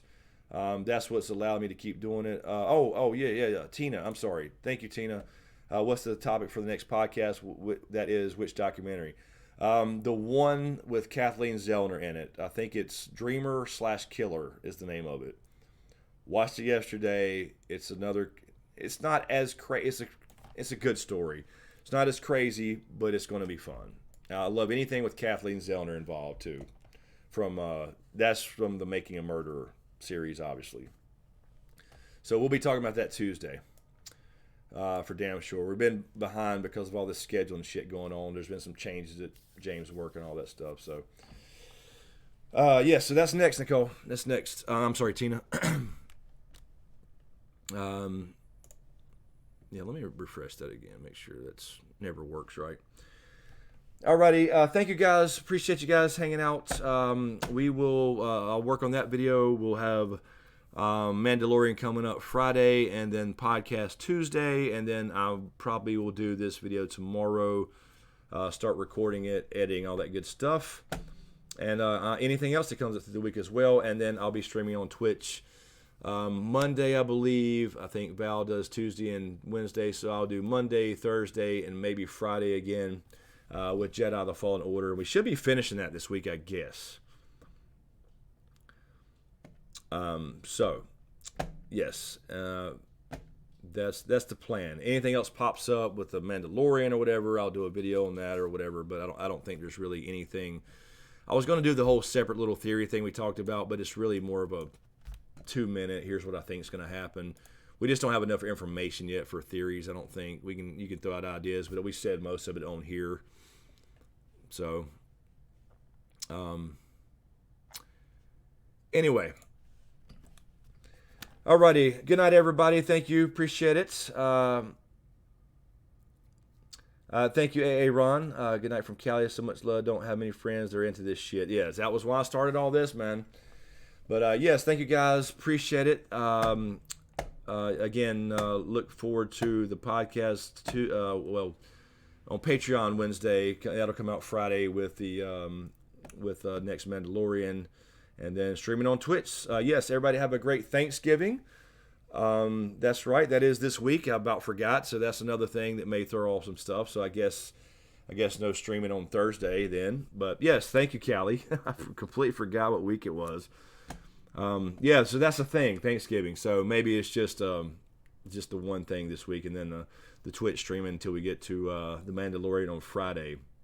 Anyway, thank you guys. Appreciate all the super chats, and thank you, mods. Appreciate all the help as usual and all the questions. Enjoyed it. Thanks for watching, and we'll see you next time.